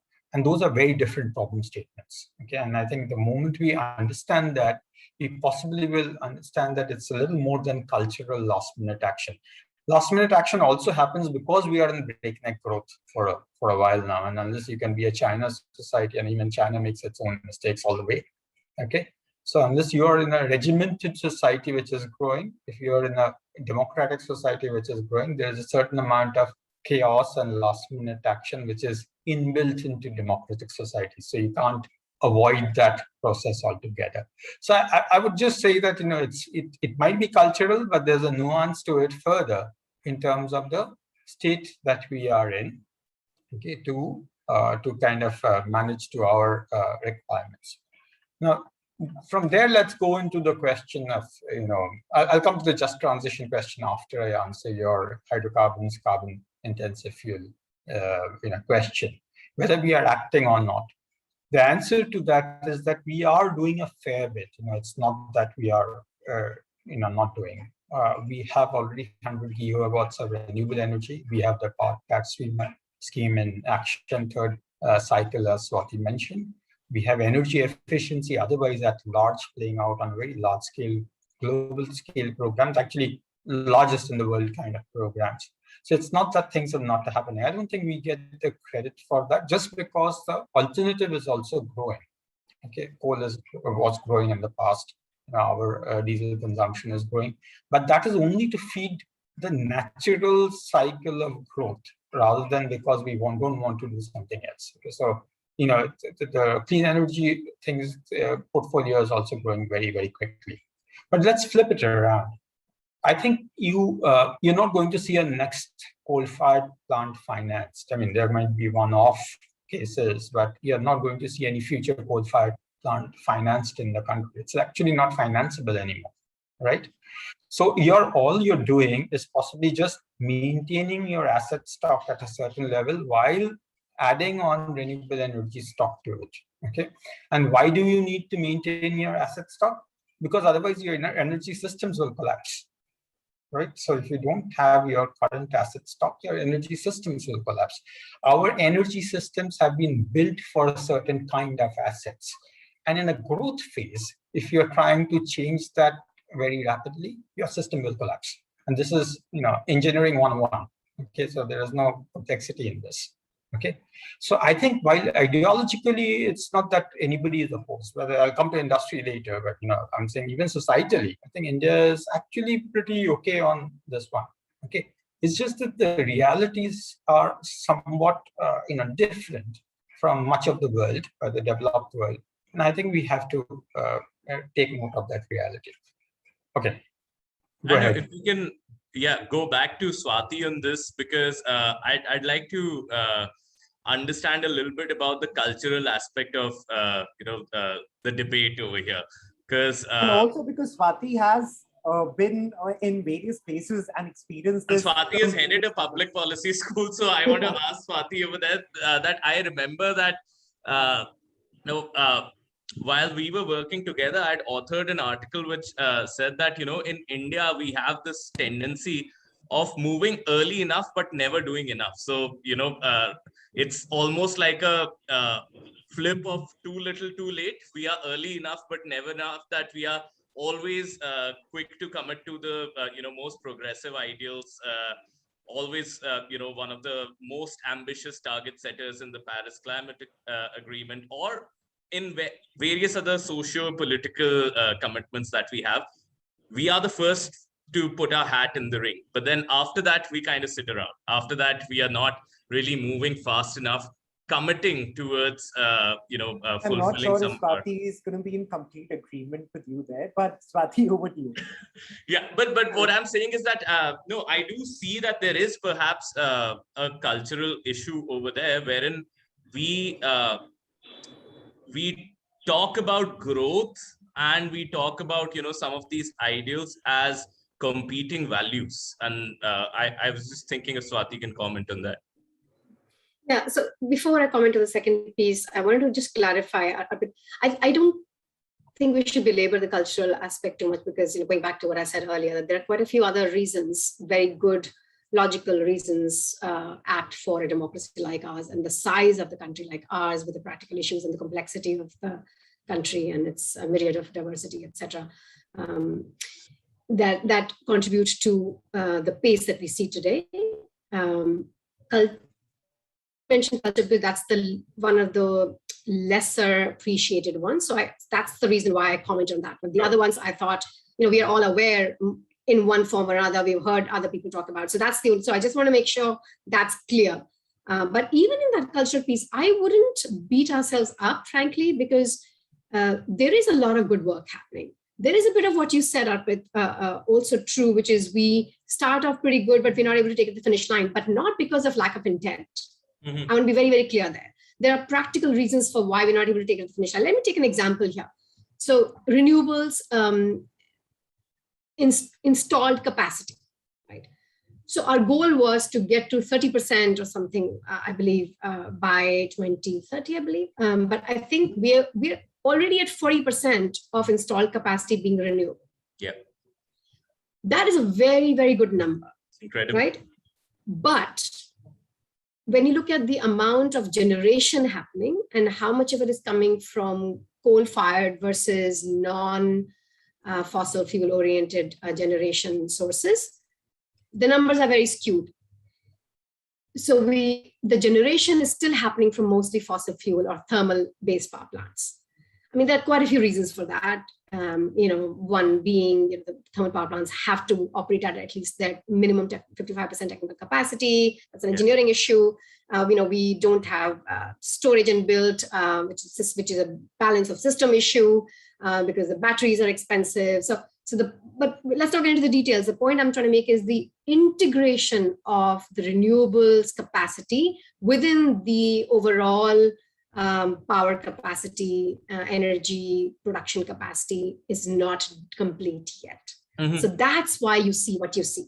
So when you talk about taking to the finish line will happen when we are able to integrate this new generation capacity into underlying systems. Into the operation, so that we're not having to upcycle and downcycle our coal fleet very quickly, and that's and we are able to utilize the peak demand and the morning and evening with hydropower, daytime with solar power, and etc. So all of that requires a lot of synchronization, technical synchronization, and storage capacity, battery storage.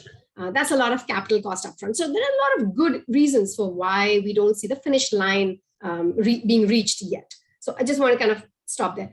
The second question you asked about was I believe it was the trade-off between growth, profitability, and sustainable efforts. I believe that was your second question.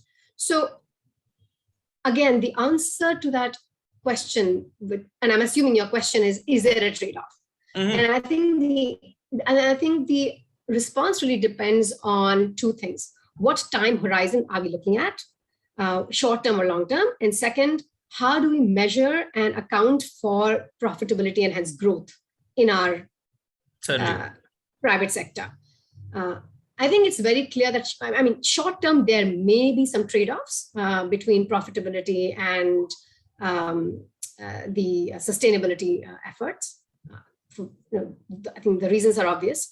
But long-term, it does act as an enabler for the reasons that I mentioned earlier, because it does help you to get ease of access of capital, because now you have socially conscious capital available to you, which may not be available to you otherwise, or ability to attract talent, especially socially aware talent, ability to get access to this socially aware customer base, etc. So I think long-term, it's an enabler. So I don't believe there is essentially a trade-off between the two. It's just the time horizon that, the answer might vary. Secondly, I talked about how do we measure and take into account profitability. So today, the regulatory environment hasn't really caught on, or is still, or I would say it is still playing catch up when it comes to being able to value and hence put a tangible cost and number quantification to the use of resources, natural resources, and degradation of resources of the environment, and then forcing the companies to, because we put a value to it, and then actually having the companies account for it in their profit and loss, and hence automatically growth. So I think if we did did that true accounting of all the total true costs factored in, then there isn't really a trade-off, even in the is I guess the point I'm trying to make. So those are the 2 points I'll stop at, because I know we have, I'd love to hear from Abhishek and the others as well. There are a lot of other people. Thank you, Swati. You've given us enough material to have another discussion altogether on all of these things that you've mentioned. All right, I'll come to Abhishek, and I'll come to Abhishek with something that Swati mentioned. So I'll continue the flow of the conversation there. I would not say public perception, because I think it's also a sort of an industry perception that the way you look at sustainability now, there is an opposing force of degrowth when you're becoming sustainable with time.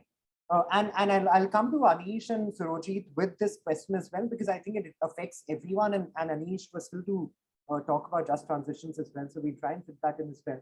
But Abhishek, where is it a justified fear to have that if I do go green, or if I do come up with my net zero targets in 20 years' time, I'm looking at degrowth as an industry. I'm not looking at sustainable development where I'm championing sustainability and championing development, economic and otherwise as well. Is there an inherent dichotomy there, or is that a realistic fear? Sure. No, thanks, Ishan, for the question. Thanks, everybody, and great to be part of the panel. Maybe I'll just one second. You can hear me, right? Yes, loud and clear. Yeah, sorry. And we just had your audio spotlight. I know. Your video yeah. So I think I'll make 2-3 points, and one, of course, answering your question, Ishan. But I think just from the discussion, I think great to hear strides being made by Coca-Cola in their sustainability journey. But I think I at least have maybe a view of more companies, if I may say, because we have been having these discussions on environment, ESG topics, sustainability. So I'll try to bucket them maybe in 3 areas. There's a scenario, one, companies who have a pure commercial focus. I have a project-based approach. I will do energy efficiency projects because it delivers me X number of payback years, for the X number of rupees that I'm investing. So only those financially attractive energy efficiency, waste to wealth kind of projects is like our category 1. Category 2 are like the balanced approach kind of guys. They will maybe do the 80-20 on environment, ESG, and say that, okay, am I just crossing the finish line on my ESG score? Hence, I don't have any negative impact on my interest cost. And that is my category 2. Maybe Coke is category 3, in which there is a board, there is a CEO, there is a promoter maybe who's actually really gung-ho about this, really factoring everything. So and I think there is a huge 80-20 in this. The 80% of India still is maybe in scenario 1 or category 1 or 2 kind of companies, not looking at the holistic picture there, wherein they are able to accept a cash flow impact of actually doing action here. So that is, I think, one point which we need to keep in mind, given that a large part of India does not see this as a burning platform, or large part of private sector does not see this as a burning platform. And to Swati's point, that we need to create either the regulatory push or just the pure economics push to actually create that as a burning platform. Anish mentioned. I think that also lends into Anish's point and Swati's point when it came to the trade-off bit. Anyway, correct. No. So Anish said that there'll be no coal-based power plant that will be set up, but that is, it's more an economics push, if I may say. While of course at the back of the mind people are thinking of that 20 years hence I will still be burning coal. No, I should not be. But the economics push which happened in US, etc., is what is determining that a coal-based power plant may not get financed. So I think that is one part of the equation that we must take care of. The second point I would make, again in response to some of the points, I think especially on integrating this into the private sector, I think we should definitely look at China as an example. While China, what is private sector and what is public sector is always hazy. Yeah. But I think the fact is, given that it is hazy, it is actually ensuring those elements which Swati mentioned get ticked off. Where you need that regulatory push to actually get the right economic incentives for a transition to happen, that is actually happening. So while we are struggling with still thermal power plants being a larger part of our generation capacity, China by 2025 is doubling nuclear power capacity, or buying mines in Namibia to actually fund that uranium because they also don't have it. So it's just that right mix of I'm saying public and private action, which is actually helping there. While it's not a model to be emulated, but maybe the right actions out of it, we should definitely become part of a charter for us that how do we act, let the government also act in cohorts to actually nudge the private sector in the right direction. And the third point, Ishan, as you mentioned on the degrowth part. So I think the answer, of course, the jury is still out. I don't want to be the forecaster who errs on the right, the wrong side of history. Or the bearer of bad news. No, but so the bearer, I think see, I think Surajit mentioned an extremely good point on the circular economy. I think the entire degrowth point needs to be looked at from the point of view, if I just split it into two parts. One is the core energy generation economy which we are seeing, which is actually replaceable. I should ideally replace my coal power plant with a solar plant, with a nuclear power plant, etc., which is not really a degrowth. Right? If the energy intensity of my GDP continues to remain the same, or actually pure substitution, then it's a substitution. So that doesn't really fund degrowth. It actually fuels more growth, fuels higher productive growth. In the Cobb-Douglas function. So I will actually get more GDP out of it. Sure. If I look at, but the other side, which is the core, consumption economy, number of PET bottles that I use in a day, number of aluminum cans that I use in a day. So I would definitely want a degrowth there, because that I should be replacing with the circular economy, as Surajit said. So if I recycle more, I definitely don't need to produce that much amount of PET to be converted into bottles, or that much amount of aluminum to be converted into bottles. So maybe, 5 million tons of aluminum is enough for India if you are able to recycle the entire 5 million tons. So that is the degrowth that we should be okay with, is my point of view. And if it's bad news, I don't think it's bad news in terms of employment. I don't think it's bad news in terms of, GHG emissions. I don't think it's bad news in terms of, less impact on the environment. Yeah, in the pure sense of, gross domestic product, yes, I will not set up one more PET plant. I'll not set up maybe one more aluminum plant. And that is, I should be okay with it. All right. It's more like a strategic degrowth of sorts. Correct. And Yeah, you're also sort of supplementing the growth with other kind of growth. I'm coming to Anish with this, and I know that there were a couple of statements that were referred to specifically by Surajit, and I know that there's a lot going on there. So Surajit, if you have anything to add there as well, in terms of circularity of how consumption patterns need to change.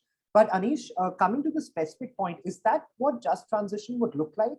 You're not as much going to the supply side of things, but changing the demand systems in a way that even if the supply is reduced, there's enough for consumption. But and guys, for those of you in the audience who do not know, I'm a university professor, so a lot of these theoretical concepts sound very practical for me. Maybe they're too idealistic in nature, but is that what it looks like, Anish? See, it's a very nuanced layered question, because just transition is equally there on the supply side, through the supply chain, and on the demand side. Now, if I look at the supply side, of course, if you're moving away from coal, which we will eventually do, there is a whole economy which depends on it. And maybe there is a way to do it. Maybe finally we are looking at carbon. So if we can get CCS, CCUS, or other technologies to come in, which actually allow us to use the resource which is endemic and yet achieve the climate goals, that might require a whole different technology transition, finance transition to happen in that area, which has to be looked at and supported. So that's a part of the just transition, because that not only affects the sector, but it also affects the large number of people who are there. And there is that's that dimension. Similarly, on the demand side, if you look at it, we are in the capex cycle now, right? In a major capex cycle as of now. So if at all we have to make those technology choices of using green technologies, actually the time is now. But either the technology is not ready or it is very expensive. Okay, so if you're talking for just transition, then you actually have to make sure that the technology becomes available. Otherwise, we are locked in. Okay, so I think it is very, very important. It's a nuanced thing. It's not just about society. It's about how current capital is treated, how we lock in our overall the whole country into that, how we lock in industry into that. So it's a much more layered question than just saying that, okay, the coal miners or the oil, the people who work in the oil fields need to be catered to and provided for. So that's the thing. And I think that's something which is not being talked about enough as yet, because we don't do a clinical analysis of the whole cycle. We just talk about concepts and take them in isolation, each of them in isolation. Whereas what you need to do is to take a full systems view and understand what are the implications in each of those major touch points in that system, and then act on them properly. And I think, to me, that is the holistic view of just transition, rather than reducing it down to jingoism in some sense. Ishan, if I can jump in here, I just wanted to mention, I just couldn't agree with Anish, more on this last point about the holistic approach and the lens that's required. And, as I was listening to him, just two things that immediately came to mind is the classic definition of measurability that we have come up with globally, which is, country by country, when we rank order countries on what's the carbon emission contribution of the country, it's mainly production based and not consumption based. So production based lens, when used, makes the developed world look so much better. If you start to use a consumption lens, suddenly absolutely the picture really completely flips. Yeah. So I think he's exactly right. The supply chain and the trade-related emissions also need to be factored in, even if it means double counting at the larger totality planet level. It doesn't matter. But for a country that's consuming something which is produced elsewhere, you've got to factor in the not just production-based emissions, but also consumption-based emissions, even if it's taking place somewhere else. So all of that has to be factored in. I think that's one example that came to mind. And the other example to illustrate and support Anish's point that came to mind was this example of Shell. And some of you might remember, Shell Incubator, had this initiative once where they, in order to do some sustainability efforts, they were recycling, as a part of this whole circular economy thing. They were recycling lithium-ion batteries, and they were shipping it between Africa and Belgium. And only later they realized the amount they were spending in the shipment costs was causing as much carbon emission as they were trying to save by recycling the lithium-ion batteries. So I think that's just another, I think Anish is absolutely bang on. A totalitarian or a holistic approach is absolutely essential. And I think we need to be smarter than what we are today as a world. And I think the countries together and the cast of characters that are influencing this happening in the world, I think do need to take that into account and figure out a way to make people look at things holistically. And I don't have the answer yet on how to do that. I think that's the reason behind this panel discussion. I think a lot of those answers are still to be found. So Ruchi, was there something that you were mentioning? I thought that you had something to say, did you?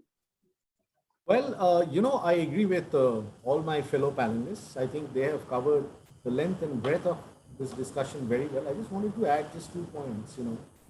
One was, I think, something very nicely, what Abhishek articulated, that we should look at China. And what really intrigues me is that in 2003, 2004, China actually was looking at the circular economy policies that we are today struggling with and are still in the draft stage. Now, all their acquisitions across the board, and if you read The Economist and, magazines such as that, which tell you, how they're looking at minerals throughout the globe, be it in Latin America, in Africa, all that started in 2003. We have just now started talking about it. That's just number one. Number two is now we have the elephant in the room. We have America in the Paris Agreement, and that has completely changed. I'll tell you how it has changed. Just 2 days ago, I was discussing on carbon capture and storage, and I keep some interest in how this world is also evolving. And the US government is giving a $50 tax credit on carbon and capture storage projects. And let us say, what's happening in Europe with respect to the border tax they're coming up with on carbon, that if you wanted to say sell steel, iron steel to Europe, you need to have a certain carbon footprint benchmark, right? So what the Indian, steel manufacturers are looking at, let us say there are 6 blast furnaces, and as you know, blast furnaces are slightly older technology. So maybe one or two of them, they are going to sort of, reject with carbon capture and storage. Now, that is where the reality of it is going. And there's a question in the chat box I thought I would answer in the same breath. And that's a fantastic question. Sure. I think the question is that, oh, it's great that investors are asking this question in the Western world, what exactly is happening in India. You see where, at least I see, and you all can comment, and where the transformation is happening in every sector, including the power sector possibly, is that, the investors are asking the questions to the very large guys, and then they are passing it on to the supply chain. And then once this practice is becoming like a good practice and it is entering the national economy, then the regulator is quickly changing the laws. And this is happening at real time. Okay. So to answer the question, how, let us say if someone was not part of the supply chain of a very large corporate, sooner or later, the regulation is going to come and hit them, But as we see, most of, the manufacturing sector today is getting oriented towards the supply chains. And those, are going to be heavily, be required to transform to low carbon, to circular use of materials, remanufacturing, and so on and so forth.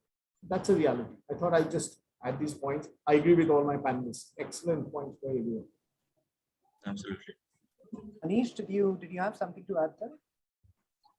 So no, not exactly on that. I think the only point which I wanted to add was also a part to Abhishek's point about when he said that there are three categories of companies. I would add a fourth category of organization, which actually fundamentally relooks at what they make, not how they make. Okay, how they make or sell, whether they're carbon neutral is also but what they make.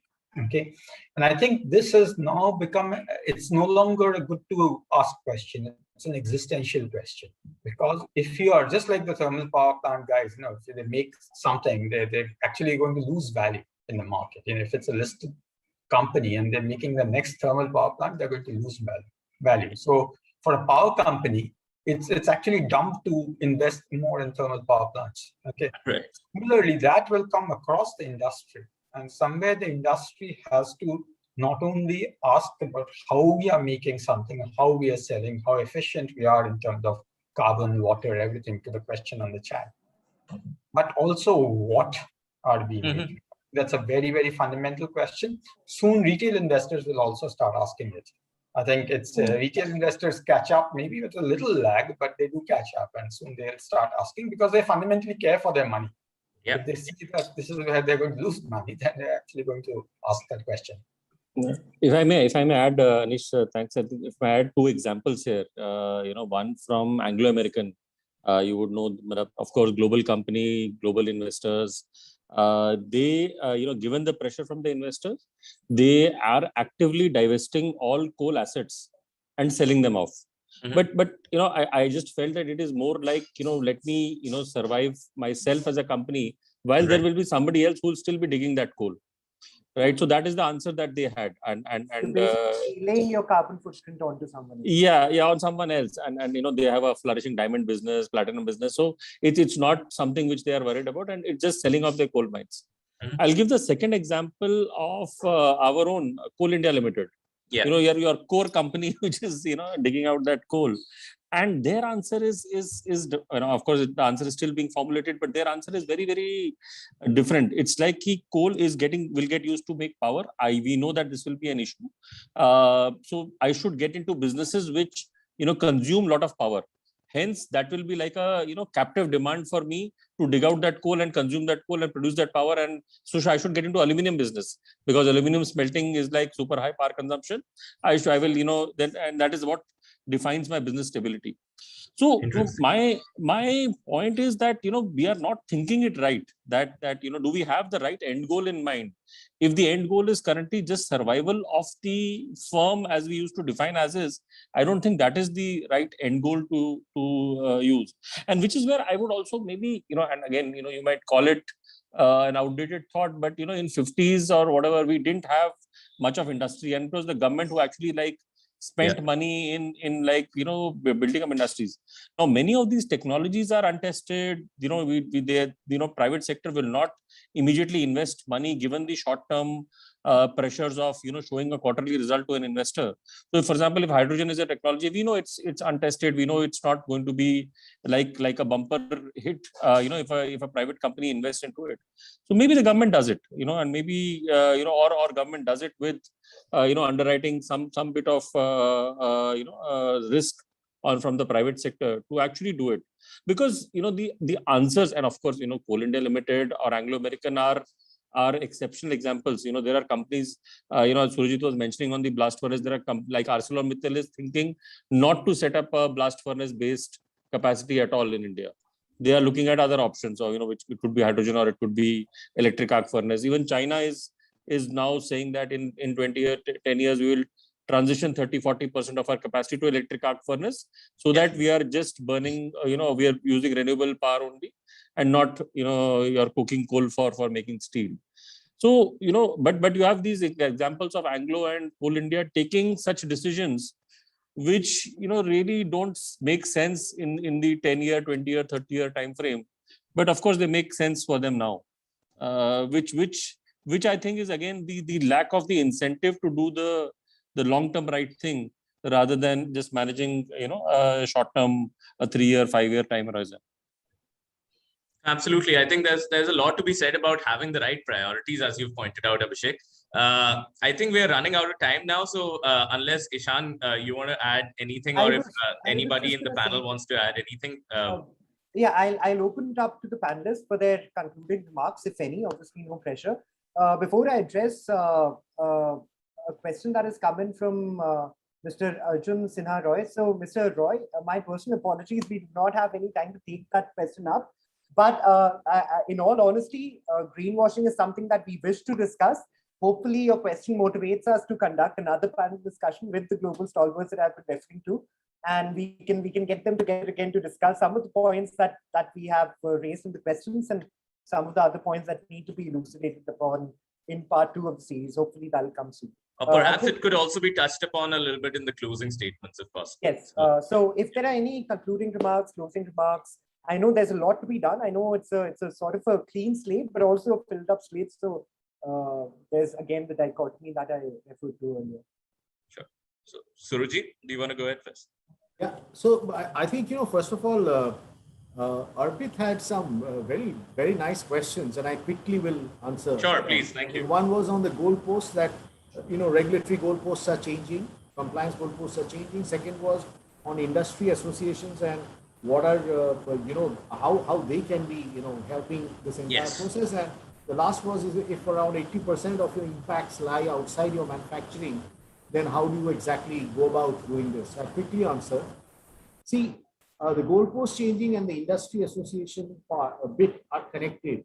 See, today, if industry doesn't get the right science-based approach that is being taken by the rest of the world, and when I say science-based approach, like which is based on life cycle analysis and things like that, which are sophisticated tools which are used, for getting to the right decisions about from policymakers' point of view. So the engagement between industry and the government through industry associations is happening very, very constructively today. And also educating the stakeholders, even when a law has come out, to be able to correctly interpret it for them. Because while a particular state can change the goalpost all of a sudden, which is probably at loggerheads with what the national law is, creates a sort of a knee-jerk kind of a reaction which permeates throughout the industry. So the industry is today getting together very, very concertedly. They want to do the right thing, but they also do not want that to impact business to the extent that you can't do any work in that state, right? The second part was, this is a fantastic question again. So the interaction with the supply chain has become enormous. With respect to, let us say, if you talk about carbon, the kind of emission factors that you can use, the local emission factors rather than a global one. In order to do that, if you look at sustainable agriculture, if you look at packaging, huge opportunities of looking at the recycled content of the material, as well as the energy efficiency that can come and the renewable energy piece that can come. So if you have to look at decarbonizing, and that's how the modeling comes in and analytics with it. So if that is done up to 2050, this requires tremendous mathematical, sort of modeling and consensus of a number of stakeholders. including the supply chain, how they are going to be investing, and maybe help them with the green bonds and things like that over a period of time to make the transition. I think I'll save the time for other speakers. Thank you so much. Absolutely. Thank you so much. Thank you so much. Wonderful being with you all. Yeah. Swati, do you want to come up next? Sure. Instead of giving closing remarks, I thought I could maybe use my closing remarks time to address the question the student brought up on the greenwashing. So I would address that by saying that whenever such forces are at play and the demand is being created by market forces, then there is a secular trend and pace of evolution that happens for the players in the ecosystem. And, or in this case, the private sector, which is the focus of conversation, will follow a certain pace of evolution on sustainability efforts. If the market forces were at play, and let's say that's a secular trend and the pace is X. Now, if you put in regulatory mechanisms on top as a layer and provide that extra nudge to hasten that pace, it's natural for some greenwashing to start happening, because now you're kind of putting that artificial mechanisms and forcing mechanisms. So it's kind of like, teachers forcing you to do something, you'll try and work around it, kind of a thing. So there is always a likelihood of some percent of greenwashing that is bound to happen. And I think we shouldn't get dissuaded by that. To me, we should just take that as a price to pay for doing business. And when I say business, I'm talking about the business of getting sustainability to happen. So it's a price to pay, and we should factor that in. Yeah, no, go ahead, Swati. I was saying that it is also a reflection of where the industry is now heading, that you have to appear to be green. So maybe it's also a signal to the right direction. Absolutely. It's also the pressure they're feeling. And I think you see a lot more of it in consumer sector companies for obvious reasons, because they are feeling the pressure to appear a certain way, to have a certain image and maintain that image in front of their customers and consumers. Lesser so in B2B. So I think, I don't have any data to support my point, but I think to us laymen, I think it's more evident. We see more of it happening in the consumer space. No, thank you for that pragmatic and yet somewhat positive perspective on where we are headed. So thanks, Swati. Anish, do you want to come in?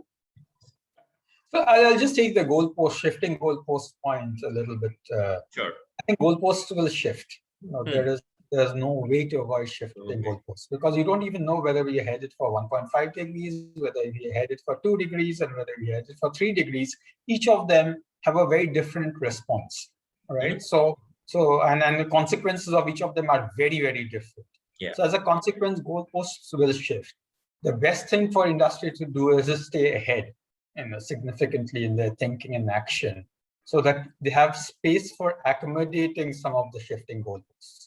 Otherwise, you will always fall behind. It's not easy, but it is something as a philosophy the boards have to drive.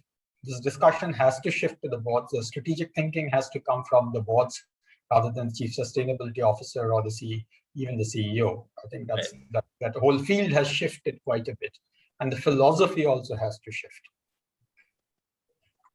Absolutely. I think just coming from the board would make a lot more difference than we were having this little discussion about HRs being placed as sustainability officers. That was obviously a trend earlier, but then I absolutely agree. It's going to be the boards that'll make the difference. Abhishek, over to you. Yeah. So maybe I think I will just close soon. I think I totally agree with Anish that the goalpost will keep on shifting, and you need to stay ahead. I think, but coming from my experience, I would say 7 years ago or 8 years ago, I think we had thought of that digitization or digital is like the next big topic, and it was almost like a focus that we know that every company will go through a digital transformation journey over the next 5-7 years, and that was our focus in terms of developing our business, also our capability, so that we could support our clients. I think the entire sustainability climate change topic is at that cusp. now. So, and we are also taking it at that level that, we know that every company will ask that question because they are being asked those questions either from the investors or from the consumers or from, XYZ. So it is something which will be, which will remain as a topic. And as Anish said, the board or the CEO or even if it's one individual who's there as a CEO, I think that also can drive change in one organization to actually focus on get focus on this topic and integrate the private sector into this topic. Absolutely. Thank you so much for your closing comments, Abhishek. And with this, we come to an end of this really interesting discussion. It surprises me how much ground we can cover in a period of an hour or hour 15 minutes. I think been able to explore a lot of deep and nuanced aspects of it, and a lot of it remaining, of course. And I hope that we get the opportunity to get all four of the speakers with us again. But thank you so much, Surajit, Swati, Anish, and Abhishek for joining us. And it was an absolute pleasure interacting with you. Thank you so much. Thanks for having us. Thanks for having me. Thank you so much. And thanks everybody in the audience for joining us. Bye-bye. Thank you everyone in the audience. Thank I'd you. also like to thank Bye-bye. Take care. Bye. Joined us on LinkedIn. Thank you for your support, and we will be taking up your questions at a separate time. Please do check out the GPODS website, and yeah, please do keep in touch. And thank you for all the wonderful discussions, panelists. Thank you so much. Thank you. Thank you. Thank you. Thank you and bye.